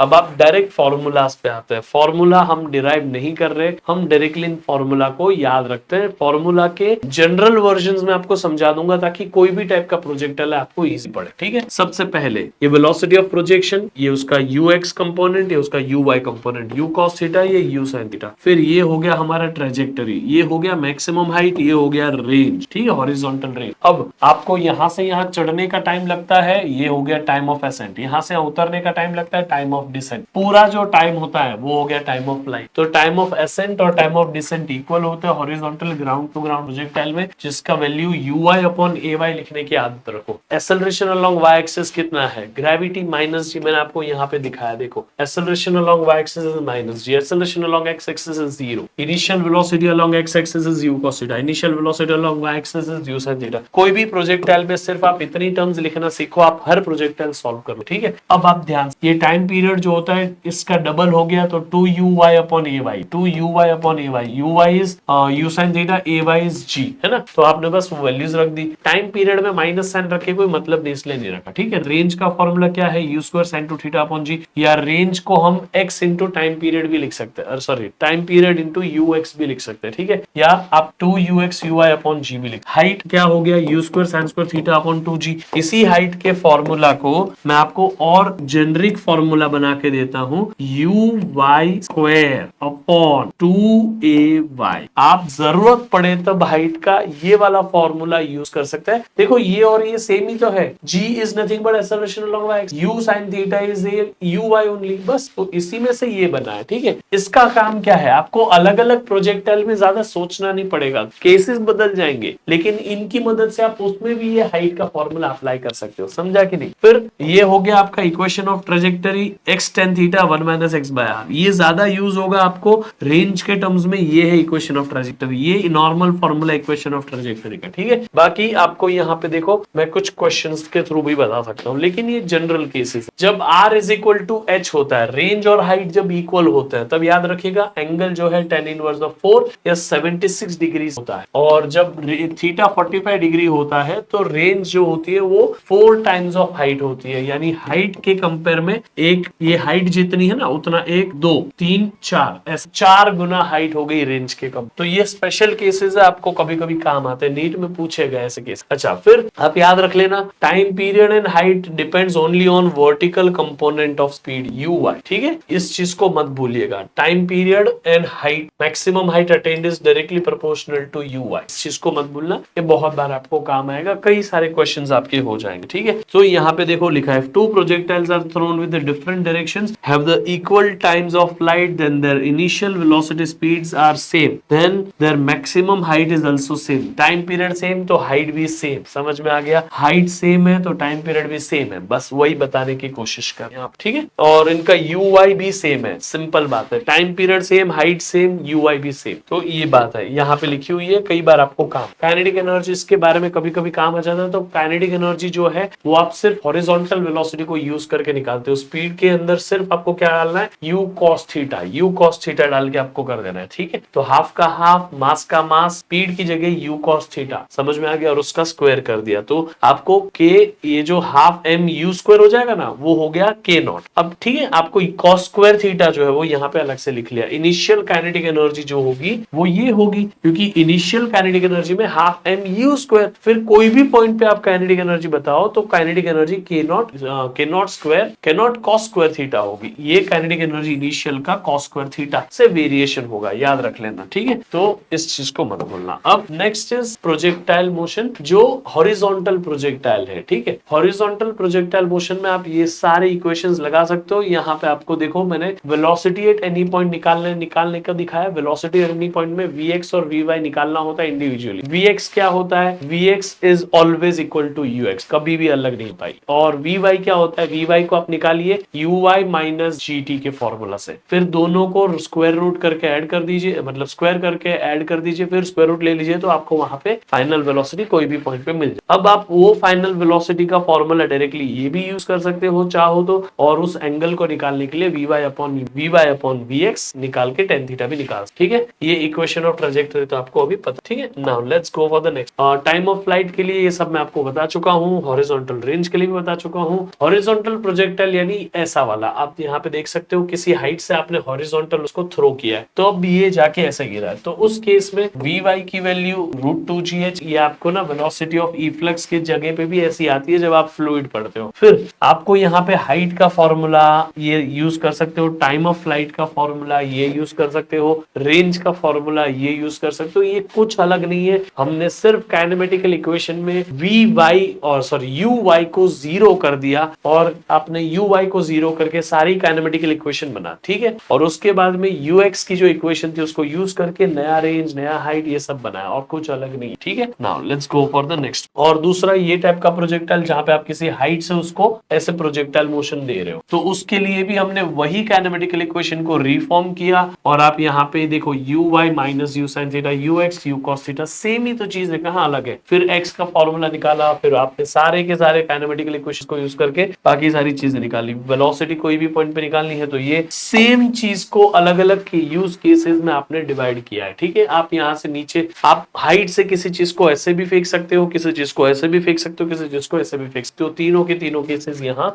है। आपको ये सिंपली सारे फॉर्मूलेस जो है ना आप समझोगे तो सिमिलर दिखेंगे, सिर्फ और सिर्फ हॉरिजॉन्टल मोशन में x is equal to u cos theta into t, और वर्टिकल मोशन में वो तीन काइनेमेटिकल इक्वेशन को अपनी कंडीशंस के हिसाब से जैसे मोशन अंडर ग्रेविटी में यूज किया था वैसे ही यहाँ यूज करिएगा, आपका काम हो जाएगा, ठीक है। It is nothing different. फिर कुछ इंपॉर्टेंट टिप्स एंड ट्रिक्स आप सभी के लिए। Time of flight is directly proportional to vertical component of velocity, आपको बता, ऐसे ही height is also vertical component से डायरेक्टली प्रोपोर्शनल, ये भी आपको बता चुका हूँ। लेकिन रेंज के बारे में कुछ खास बात है, range is directly proportional to horizontal velocity. और दूसरा, एंगल के साथ रेंज का वेरिएशन के साथ थीटा बढ़ेगा तो 0 से 45 डिग्री तक रेंज भी बढ़ेगा। 45 डिग्री पे रेंज विल बी मैक्सिमम, फिर 45 डिग्री से 90 डिग्री अगर आप एंगल बढ़ाओगे तो रेंज वापस कम हो जाएगा, ठीक है। तो range will be maximum at 45 degree, इस चीज को भूलना नहीं, ठीक है ना।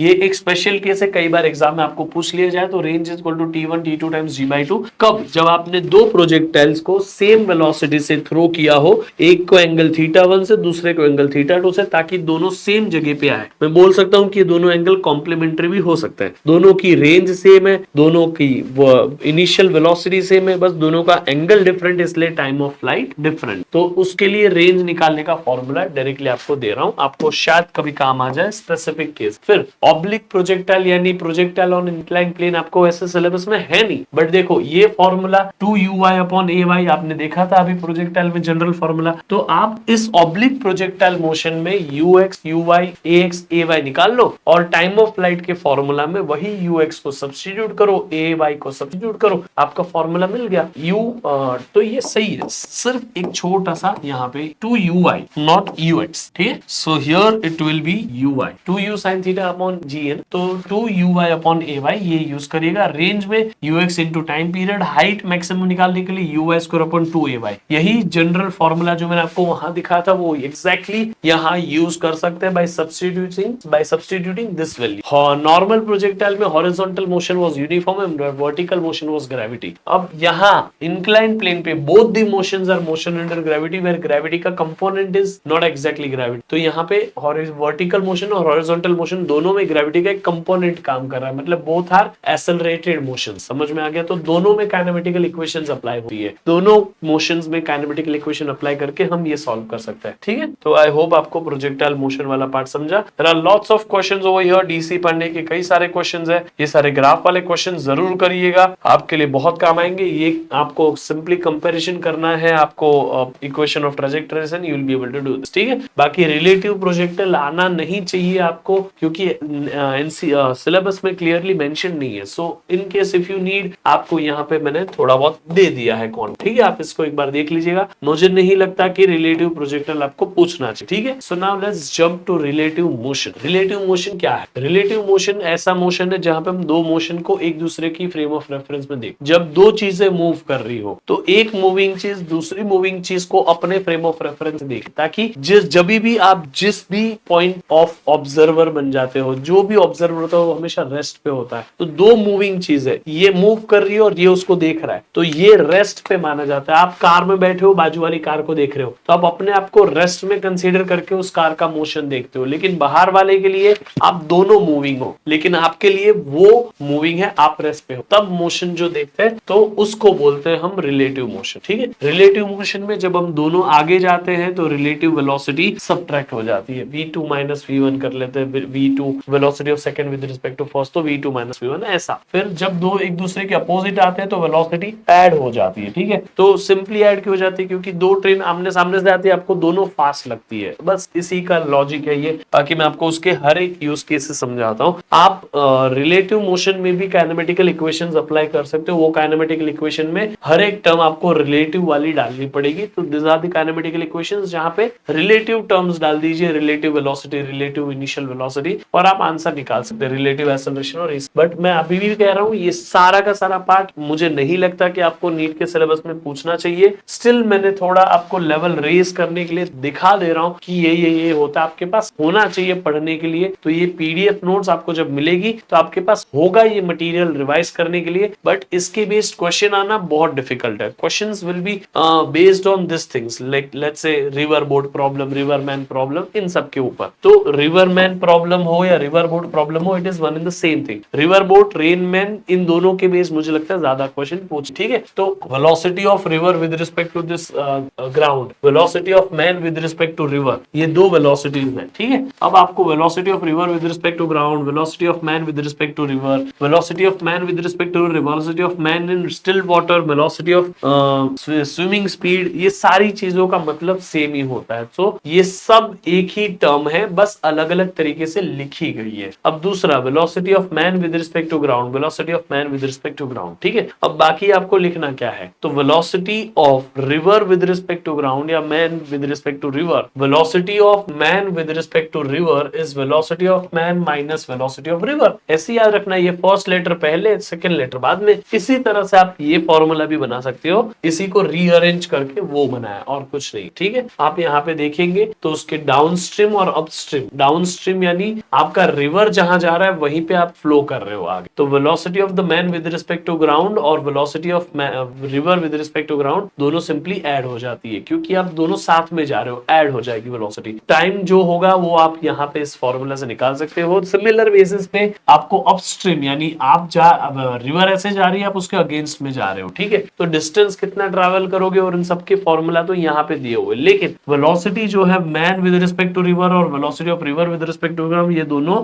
ऐड होने का मतलब है सब्ट्रैक्ट हो जाना। सिंपल सी बात है, याद रख लेना, एक्चुअल वेलोसिटी सब्ट्रैक्ट हो जाएगी। क्यों? क्योंकि आपने एक वेलोसिटी को नेगेटिव मानना है, उल्टा है इसीलिए। बाकी अपस्ट्रीम में आपको ज्यादा समय लगेगा, डाउनस्ट्रीम में आपको कम समय लगेगा, वही चीज यहाँ पे लिखी हुई है। ये अपस्ट्रीम और डाउनस्ट्रीम फिर भी थोड़ा ओल्ड हो गया, मतलब बहुत बच्चों का कॉन्सेप्ट हो गया। आपको रिवर क्रॉसिंग वाले क्वेश्चन ज्यादा करके पूछे जाते हैं, फिर वो बोट हो या फिर स्विमर हो, दोनों के केसेस में चलता है। तो आप इन स्टेप्स को यूज करके आंसर निकाल सकते हो। सबसे पहले velocity of man with respect to river उसके कंपोनेंट में लिखिए कि वो कैसे जाना चाहता है, ठीक है। फिर velocity of river with respect to ground उसके कंपोनेंट में लिखिए। फिर velocity of man with respect to river and velocity of river with respect to ground आप यूज करें, ऐड करके velocity of man with respect to ground निकाल ले। फिर टेबल बनाइए जिसमें आपने एक्स और वाई कंपोनेंट में इन सारी वेलोसिटीज को लिख लिया। आपके पास टोटल 6 बॉक्सेस बनने चाहिए। 6 बॉक्सेस में हर एक बॉक्स फिल्ड है नहीं, तो उसमें से 2 चीज आपको नहीं पता होगी वो चीज आपको निकालनी होगी, ठीक है। तो कंपोनेंट यूज करिए और टेबल बनाइए और सॉल्व कर लीजिए। जैसे यहाँ पे आपको स्टेप बाय स्टेप मैंने सॉल्व करके बताया है, तो वही स्टेप्स को यूज करके आप कैसे सॉल्व कर सकते हो, ये बहुत सिंप्लीफाइड एक्सप्लेनेशन है उस क्वेश्चन का। तो इस तरीके से आप सॉल्व करोगे, आपको इजी लगेगा, ठीक है। आप जरूर इस पीडीएफ को यूज करिएगा दोनों केसेस में, जहां पे आपको विद ड्रिफ्ट और विदाउट ड्रिफ्ट दोनों केसेस में ये मैंने टेबल बाय स्टेप जो मैंने बताया उस हिसाब से कैसे सॉल्व किया वो यहाँ पे दिख रहा है, ठीक है। फिर ये वाले क्वेश्चन बहुत ज्यादा फेमस है कि आप कैसे अपोजिट पॉइंट पे पहुंच पाओगे या कितना आपको ड्रिफ्ट लगेगा। ये सारी चीजों के ऊपर क्वेश्चन बहुत नॉर्मल है और मुझे लगता है ऐसे ही टाइप के क्वेश्चन आने चाहिए, उसी के ऊपर पूरा ये स्टेप बाय स्टेप प्रोसेस है। आप जरूर देखिएगा, मैं आपको ना यहाँ पे भी दिखाता हूँ। ये देखिए, रिवर बोट भी हो सकता है, टू क्रॉस रिवर वाला जो भी मैंने क्वेश्चन बताया उसी के ऊपर आपको यहाँ पे दिखेगा, ठीक है। तो जो वेलोसिटी यहाँ हो उसको पहले तो तोड़िए ऐसे और ऐसे फिर वेलोसिटी ऑफ रिवर तो आपको पता हो, ठीक है। अब आप क्या करिए, इसका रिजल्टेंट निकालिए। ये और ये जो कंपोनेंट था उन दोनों को सब्ट्रैक्ट करिए, जो बचा उसके हिसाब से फिर आप इसका और जो बचा उसका रिजल्टेंट लीजिए, फिर आप मोशन डिसाइड करिए। तो एक तरीके से आपको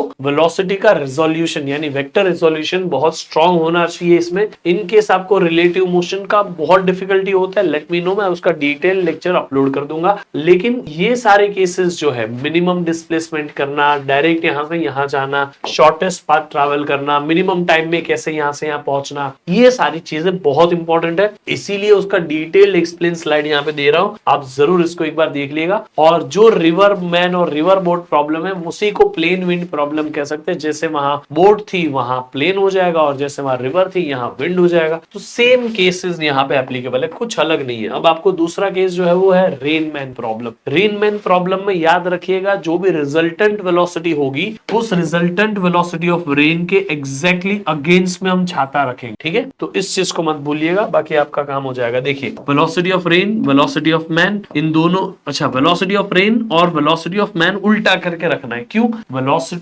आपको velocity of rain with respect to man निकालना है, तो velocity of rain minus velocity of man निकाल लिया। अब आप यहाँ पे क्या करिए कि ये वेलोसिटी ऑफ मैन को उल्टा करके ऐड कर दीजिए, क्योंकि माइनस वेलोसिटी ऑफ मैन लिखा है, तो वेलोसिटी ऑफ मैन को उल्टा करके ऐड करना, वही तो हो गया। तो वेलोसिटी ऑफ रेन को वेलोसिटी ऑफ मैन को उल्टा करके आपने यहाँ पे ऐड कर दिया, ठीक है। जैसे ही आप उसको यहाँ पे उल्टा करके ऐड कर दोगे, उसके बाद इसका रिजल्टेंट, इन दोनों का रिजल्टेंट यहाँ पे निकलेगा, इसके एग्जैक्ट अपोजिट में आप छाता रखेंगे। तो उसी के लिए यहाँ पे आपको कुछ केसेस भी दिए हैं, जब रेन ऐसे वर्टिकल हो, जब रेन ऐसे इंक्लाइंड हो, आप छाता कैसे रखेंगे, आप इतनी वेलोसिटी से जा रहे हो, क्या एंगल है, छाता कितना एंगल पे रखना है, ये सारी चीजें आपको यहाँ पे, ठीक है। सो सारे अलग अलग cases with diagram properly given है।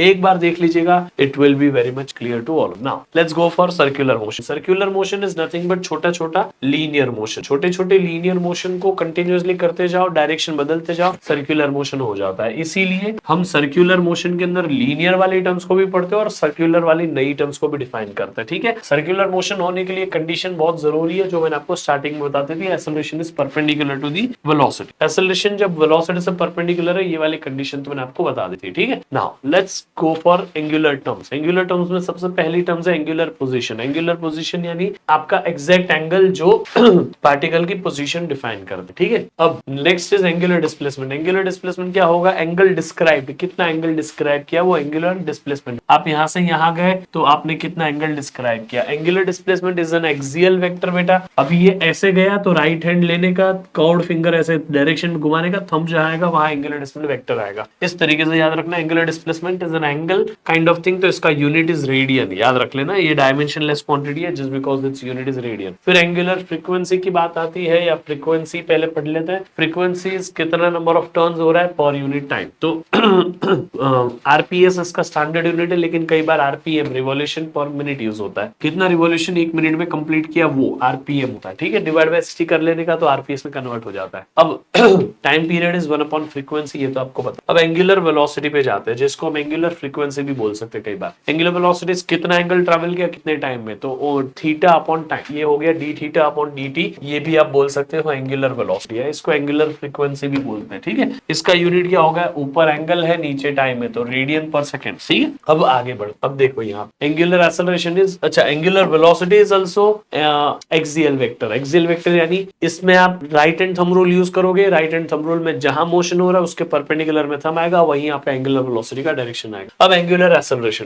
एंगुलर एक्सेलरेशन एक ऐसी क्वांटिटी है जो आपको एंगुलर एक्सेलरेशन यानी स्पीड बढ़ रही है कम हो रही है वो बताएगी, एंगल वाली, ठीक है। अब angular acceleration is rate of change of velocity, as simply acceleration is all about, ठीक है। लेकिन अब आपको एक्सेलरेशन का डायरेक्शन कैसे पता चले? जैसे कि मैं आपको यहाँ पे बताता हूँ, अगर स्पीड बढ़ रही है, वेलोसिटी बढ़ रही है, इंक्रीज हो रही है वेलोसिटी, तो इसका मतलब alpha and omega are in same direction, ठीक है। अगर वेलोसिटी कम हो रही है, स्पीड डाउन हो रही है, आप वेलोसिटी कम कर रहे हो, तो alpha and omega are in opposite direction, याद रख लेना। जहां पे आपको मतलब स्पीड अगर बढ़ रही है, इसका सिंपल सा मतलब है स्पीड बढ़ाओगे तो जहां ओमेगा आपका राइट हैंड थंब रूल से आप वहीं अल्फा बना दे। स्पीड अगर कम होगी तो जहां omega right hand thumb rule से आप वहीं पे आप उसके अपोजिट में अल्फा बनाइए। अल्फा बनेगा, स्पीड बढ़ रही है कि कम हो रही है, alpha will be in the direction of change in speed. Speed बढ़ेगी तो वहां पे जहां पे अल्फा है, ओमेगा है, वहीं पे अल्फा है, और जहां पे स्पीड कम होगी, जहां पे ओमेगा है उसके अपोजिट में अल्फा है। बस इस बात को याद रख लेना। कोई राइट हैंड थंब रूल नहीं लगाते हम एंगुलर एक्सेलरेशन को बनाने के लिए। Angular acceleration is also vector quantity, but उसका डायरेक्शन हम कभी भी आप राइट हैंड थंब रूल से नहीं देते। एंगुलर एक्सेलरेशन का डायरेक्शन डिपेंड करता है कि वेलोसिटी बढ़ रही है कि कम हो रही है। वेलोसिटी बढ़ रही है तो जहां वेलोसिटी वही है एक्सेलरेशन, और वेलोसिटी कम हो रही है तो जहां वेलोसिटी उसके अपोजिट में। याद रख लेना, इस चीज को भूलने का नहीं बेटा, ठीक है। Now let's go angular acceleration के बारे में। उसका यूनिट रेडियन पर सेकंड स्क्वायर। अल्फा 0 है तो circular motion is uniform, alpha is non zero, circular acceleration is, circular motion is non uniform, ठीक है। बाकी आपको मैंने बता दिया उसका। जिस तरह से हमने लीनियर मोशन में पढ़ा वही सब एंगुलर मोशन में एप्लीकेबल है। You just need to term replace the terms, ठीक है। You just need to replace the term. Velocity को ओमेगा से रिप्रेजेंट करते, initial velocity omega 0, final velocity omega, normal omega ले लो। डिस्प्लेसमेंट लीनियर था, angular displacement theta. Linear acceleration angular acceleration से replace हो जाएगा, ठीक है। अब जो इक्वेशंस हम लगाते थे उनमें इन टर्म्स को रिप्लेस कर दो, वही सेम इक्वेशन एंगुलर मोशन में एप्लीकेबल है। Same equations, you can check it out guys. देख लिया, इस तरीके से आप एप्लीकेबल कर सकते सारी। अब वेलोसिटी जो है omega bar cross R bar, आप ये नॉर्मल सा बात कर सकते हैं। क्यों?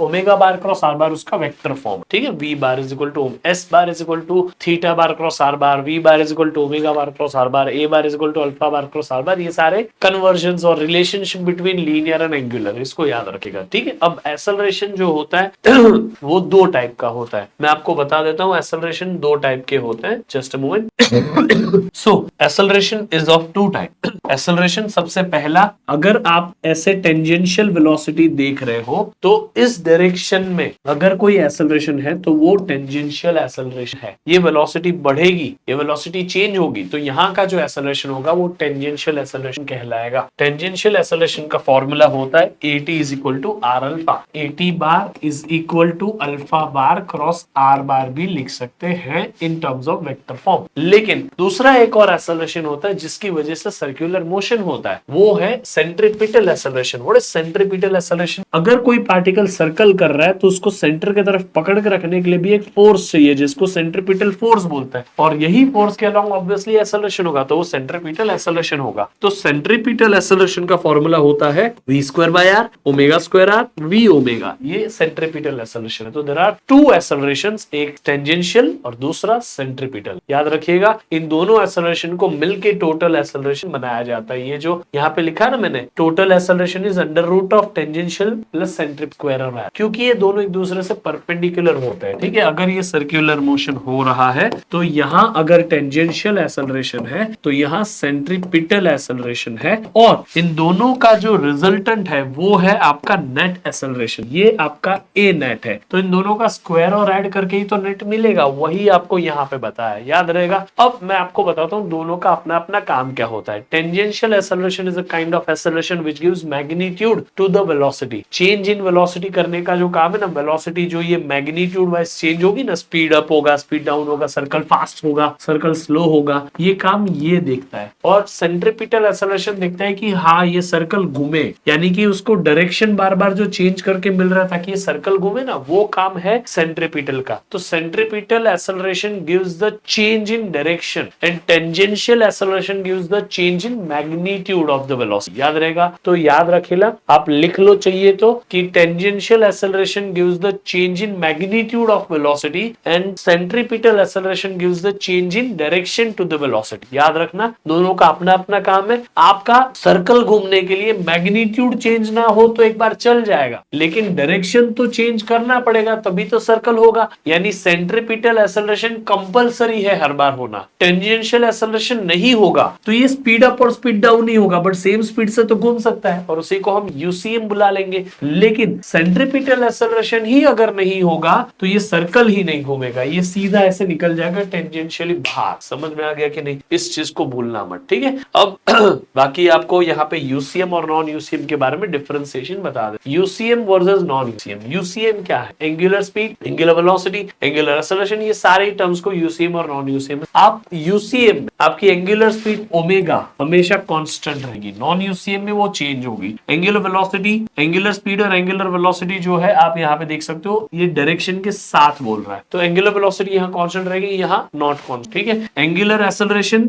अल्फा यहाँ 0 होगा, यूसीएम में acceleration is 0, tangential acceleration is 0, even alpha is 0, but non UCM में alpha is non 0। Tangential acceleration यहाँ पे at की वैल्यू यूसीएम में 0, नॉन यूसीएम में नॉन 0। सेंट्रीपिटल एक्सेलरेशन acp की वैल्यू यूसीएम में भी नॉन 0, नॉन यूसीएम में भी नॉन 0। ये इंपॉर्टेंट पॉइंटर है बेटा कि यूसीएम हो या नॉन यूसीएम, सेंट्रीपिटल एक्सेलरेशन तो चाहिए ही चाहिए, वरना सर्कल ही नहीं घुमा जाएगा। सर्कल घूमोगे तब आपको सेम स्पीड से घूमना है, यूसीएम में घूमना है कि नॉन यूसीएम में घूमना है ना। तो यूसीएम में भी सर्कुलर मोशन तो है, नॉन यूसीएम में भी सर्कुलर मोशन है, इसलिए दोनों के केसेस में आपको एसीपी यानी सेंट्रीपिटल एक्सेलरेशन चाहिए ही चाहिए, याद रख लेना। ठीक है, अब आते हैं आगे। सीपीएफ और नॉन सीपीएफ और सीएफएफ सीपीएफ और सीएफएफ समझता है, तो सीपीएफ और सीएफएफ में क्या अंतर? Centripetal force is a real force बेटा, ये एक रियल फोर्स है जो चाहिए ही चाहिए, इसके बिना सर्कुलर मोशन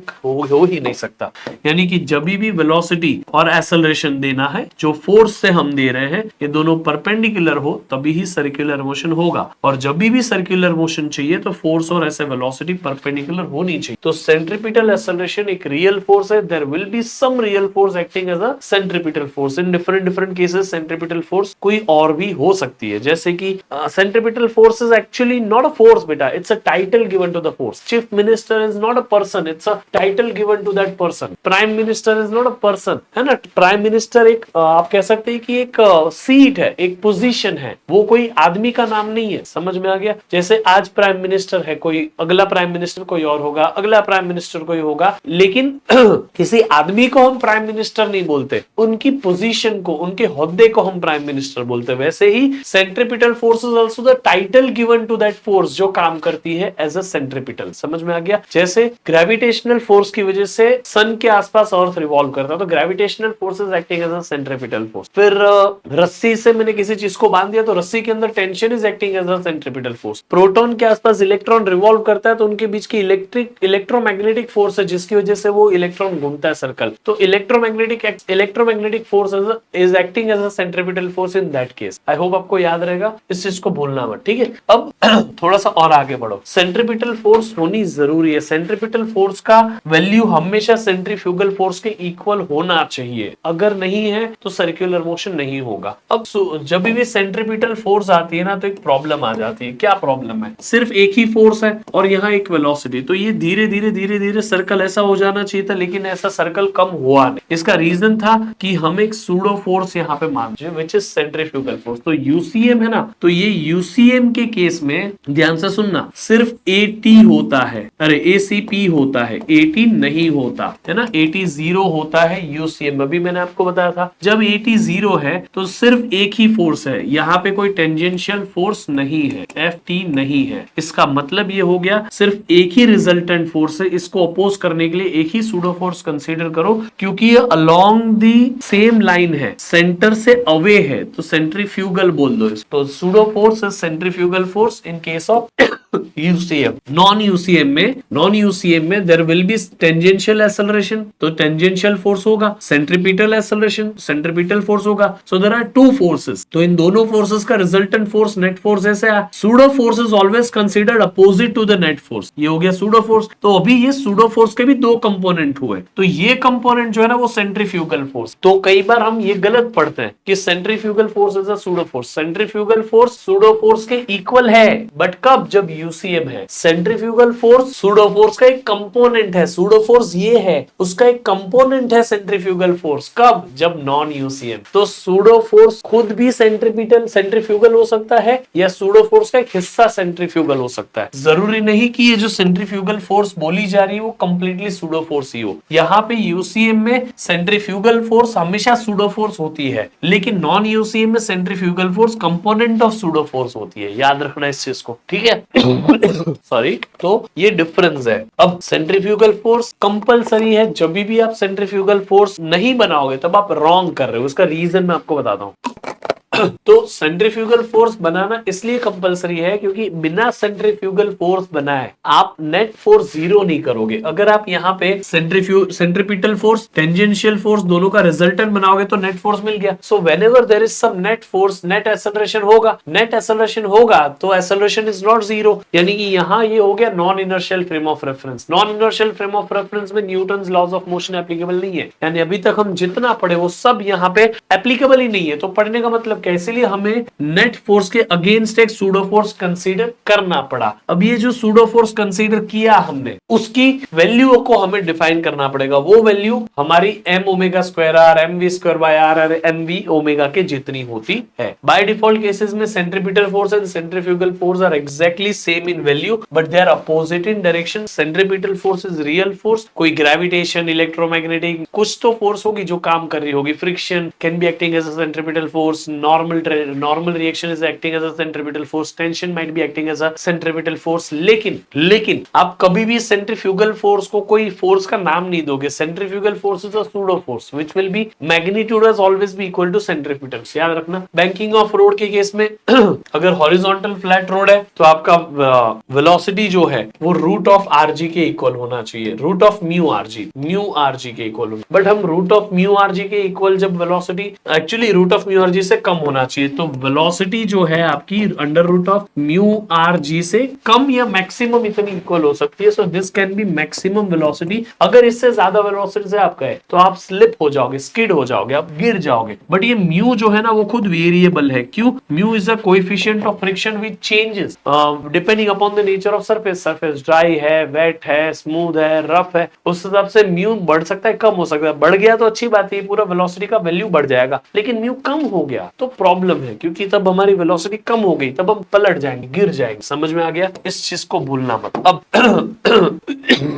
क्योंकि उस वेलोसिटी के फॉर्मूला में, सॉरी काफी तबीयत खराब है मेरी, बट ठीक है उस वेलोसिटी के फॉर्मूला में एक वेरिएबल टर्म है, जिसकी वजह से हम कभी एक ऐसा बोर्ड नहीं लगा सकते या कभी किसी को बोल नहीं सकते कि तुम इतनी वेलोसिटी से जाना, क्योंकि उस वेलोसिटी में शायद वो पलट जाए। इसीलिए हमें बैंकिंग करना पड़ा, क्योंकि ताकि हम सेफ्टी निकाल पाए। तो banking of road is nothing but elevating road को राइज करते हैं हम थोड़े एंगल से। एंगल थीटा से राइज करना is making road safer, turning safe safe बनाने के लिए, सेफ बनाना यानी बैंक करना, इसलिए इसको बोलते हैं बैंकिंग ऑफ रोड। उस केस में आपको जो फॉर्मूला मिलेगा v is equal to under root of R G tan theta. देखो r is radius, g is gravity, tan theta is the angle. इसमें से कोई वेरिएबल टर्म है ही नहीं। अगर वेरिएबल टर्म नहीं है तो ये वेलोसिटी फिक्स है कि इससे कम स्पीड से जाओ आप सेफ हो, इससे ज्यादा से गए फिर सेफ्टी का कोई भरोसा नहीं है। बाकी ये एंगल निकालने के लिए आप इस फॉर्मूला को यूज कर सकते हो। ये h अपॉन b भी चलेगा, v स्क्वायर अपॉन r जी भी चलेगा। कई बार आपको ना एंगल ऑफ एलिवेशन दिया होता है तो आप उससे ये सारी चीजें यूज कर सकते हैं। ठीक है ना।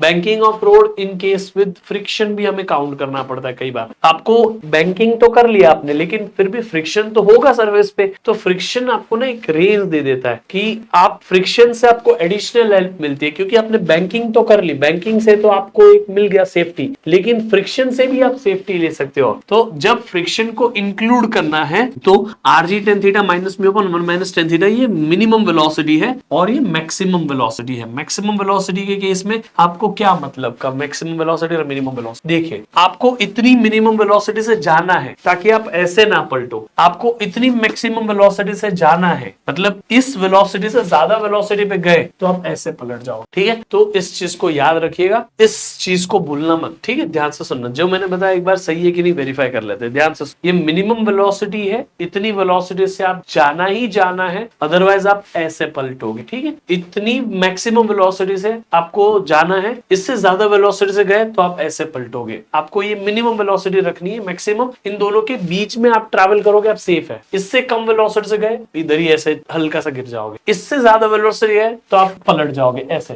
टर्न लेते वक्त ना हम हमेशा बाहर की तरफ पलटते हैं जस्ट बिकॉज सेंट्रीफ्यूगल फोर्स हावी हो जाती है। इससे ज्यादा वेलोसिटी से गए तो वेलोसिटी बढ़ेगी, सेंट्रीफ्यूगल फोर्स बढ़ेगी, आपको ऐसे बाहर पलटा देगी। इससे कम वेलोसिटी से गए तो आपको ये जो यहाँ पे दिख रहा है ना, ये नॉर्मल, ये सब ज्यादा है, ये दोनों का काम नहीं आया। आपको समझ में आ गया? तो इन दोनों की रेंज है, ज्यादा करके आपको ये मैक्सिमम वेलोसिटी वाला काम आएगा। ठीक है इसको याद रखो, वही फॉर्मूला पूछा जाता है। बाकी आपको कॉनकेव ब्रिज और कॉन्वेक्स ब्रिज में कुछ नया नहीं है, बस आपको हर पॉइंट पे सारी फोर्सेस बता देनी है। वेट डाउनवर्ड है उसको मैंने थोड़ा mg cos theta mg sin theta में। Centrifugal force is always away from the circle, centre away from the centre हो गया, और ये सरफेस से परपेंडिकुलर नॉर्मल, तो normal is equal to mg cos theta plus cff। वो equation यहाँ लिख दी, वही सेम तरीके से यहाँ पे ऑब्जेक्ट है जो ऐसे जा रहा है वेलोसिटी v से, तो नीचे हो गया mg वेट और उसका mg cos थीटा कंपोनेंट यहाँ पे हो जाएगा आपका सरफेस से परपेंडिकुलर नॉर्मल, और ये हो गया cff। तो आप यहाँ पे देख सकते हो कि cff plus normal is equal to mg cos theta, वो यहाँ लिख लिया। इन दोनों के केसेस में देखिएगा, दोनों में n बाहर, इसमें n ऐड हो रहा है cff में, तो इसमें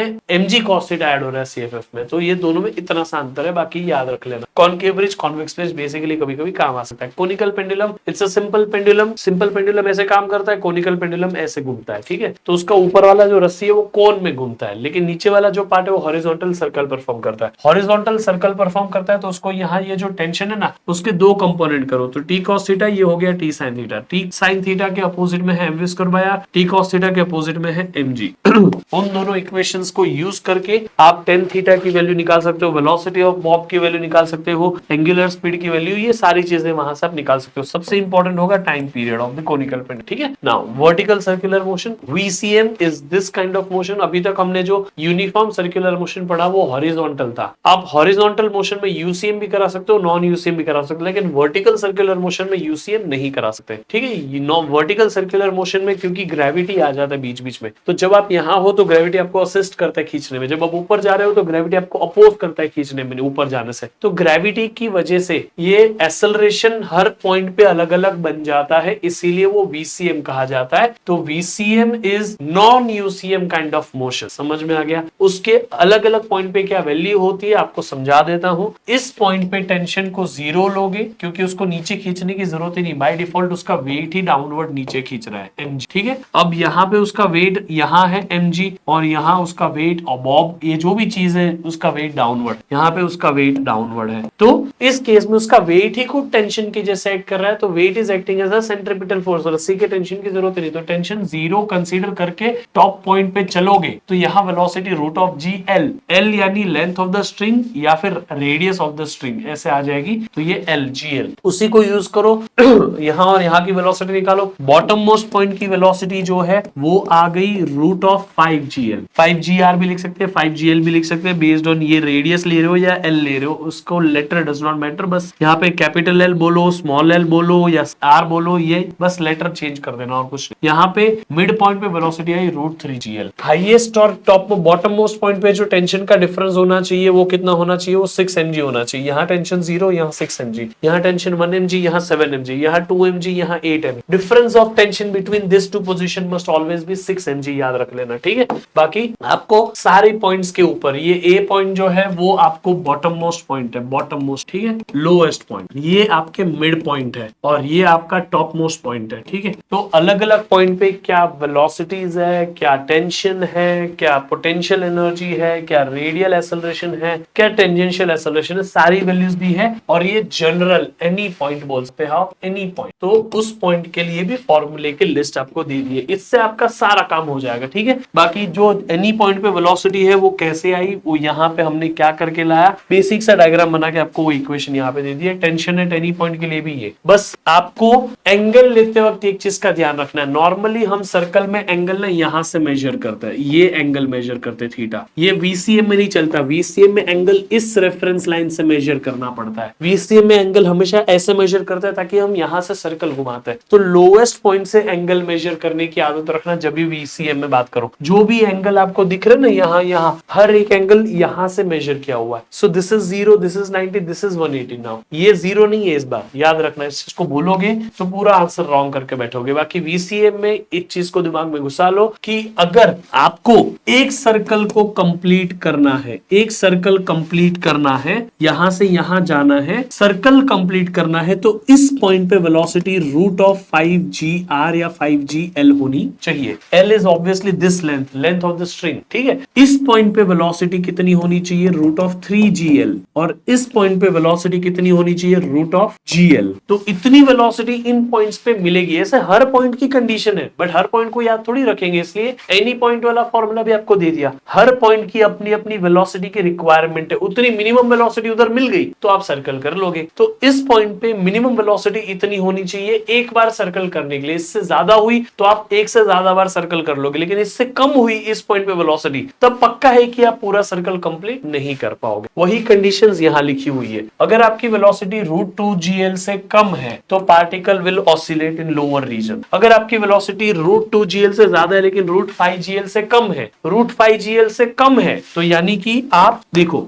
अगर आपके पास जो वेलोसिटी है √2gl से ज्यादा है तो आप लोअर पार्ट में ऐसा ऑसिलेट करोगे। अगर आपकी वेलोसिटी √2gl से ज्यादा है लेकिन √5gl से कम है, √5gl से कम है मतलब सर्कल तो नहीं कर पाओगे, बट आप यहां तक जाके ऐसा ऑसिलेट करोगे। अगर आपकी वेलोसिटी √5gl है या उससे ज्यादा है तब आप एक बार सर्कल करके एक से ज्यादा बार भी सर्कल कर पाओगे। तो ये कंडीशन है। बाकी इसी के बेस कुछ फेमस क्वेश्चंस भी आपको यहाँ पे दे दिए मैंने, डीसी पांडे के कुछ पीवाईक्यूज, और ये एक बहुत अच्छा सा सवाल है, आप इसको याद रखिएगा। डायरेक्ट रिजल्ट भी याद रख सकते हो कि अगर कोई पार्टिकल हाइट h से छोड़ा तो वो पूरा वर्टिकल सर्कल यहाँ पे आके कंप्लीट करे तो इस पॉइंट पे वेलोसिटी √5gr होनी चाहिए। r एज अ रेडियस यहाँ पे लिया। इस पॉइंट पे जो mgh पोटेंशियल एनर्जी है वो √5gl वेलोसिटी वाले काइनेटिक एनर्जी बना दो, तो potential energy at top will be equal to kinetic energy at this point, bottom most point. Bottom most point पे उसकी जो वेलोसिटी है वो कितनी होनी चाहिए, √5gr। अब आप काइनेटिक एनर्जी का फॉर्मूला ½ जो रखोगे उसमें वेलोसिटी की वैल्यू ये रख के आप potential energy kinetic energy equal कर देना और सब्स्टिट्यूट करके सॉल्व कर लेना। तो ये हाइट जो है वो 5/2 टाइम्स ऑफ दिस रेडियस होना चाहिए। यहाँ पे लिखा है 5/2 टाइम्स, यानी रेडियस का 2.5 गुना ज्यादा हाइट होना चाहिए। 5/2 इज 2.5, तो रेडियस के कंपेयर में 2.5 गुना ज्यादा हाइट होनी चाहिए। 2.5 गुना से ज्यादा होगी तो आप पक्का सर्कल करोगे, लेकिन अगर ये हाइट रेडियस के डबल है, रेडियस के इक्वल है, तो आप कभी भी पूरा सर्कल कर नहीं पाओगे। तो जब हम वाटर पार्क्स में स्लाइड्स बनाते हैं तब ध्यान रखा जाता है कि जो भी इस सर्कल का रेडियस है उससे एटलीस्ट 2.5 गुना हाइट होनी चाहिए, 2.5 टाइम्स हाइट होनी चाहिए, ताकि कोई इंसान पूरा सर्कल कर पाए। अदरवाइज वो क्या होगा, कई सारे वाटर पार्क में मैंने देखा है लोग यहाँ से यहाँ वापस घूमते रहते हैं, फिर यहाँ से उनको निकालना पड़ता है। तो इसीलिए 2.5 गुना से ज्यादा हाइट रखो ताकि आप पूरा सर्कल कंप्लीट कर पाओ। समझ में आ गया? ये बहुत बार पूछा हुआ क्वेश्चन है, नीट में बहुत बार पूछा हुआ है। सेम क्वेश्चन को अलग अलग तरीके से अलग अलग एग्जाम में पूछा है। ये वैल्यू के साथ पूछ लिया, ये 5 है तो ये बताओ कितना है। अब height is equal to 5/2 times of r कर दिया, यहाँ 5 रख दिया, 5 कैंसिल, तो r की वैल्यू 2 हो गई। तो ये सिंपल सा क्वेश्चन, ऐसे क्वेश्चंस पूछे जाते हैं। ठीक है, आपको ये कई सारे क्वेश्चंस मैं दे रहा हूं एज अ होमवर्क प्लीज इसको ट्राई करिएगा और इसकी डीपीपी भी आपके साथ शेयर कर दूंगा, आप जरूर इसको टेलीग्राम चैनल से ले लीजिएगा। It will be helping you a lot. बाकी आई होप आपको और भी कुछ चाहिए, रिलेटिव मोशन को डिटेल में सीखना है, कोई डिटेल लेक्चर चाहिए, जरूर कमेंट बॉक्स में कमेंट करके बता देना। कैसा लगा ये सेशन जरूर बताइएगा और अपने सारा के साथ शेयर भी जरूर करें। ठीक है, मिलते हैं फिर अगले क्लास में, तब तक के लिए bye bye, see you, take care, love you all.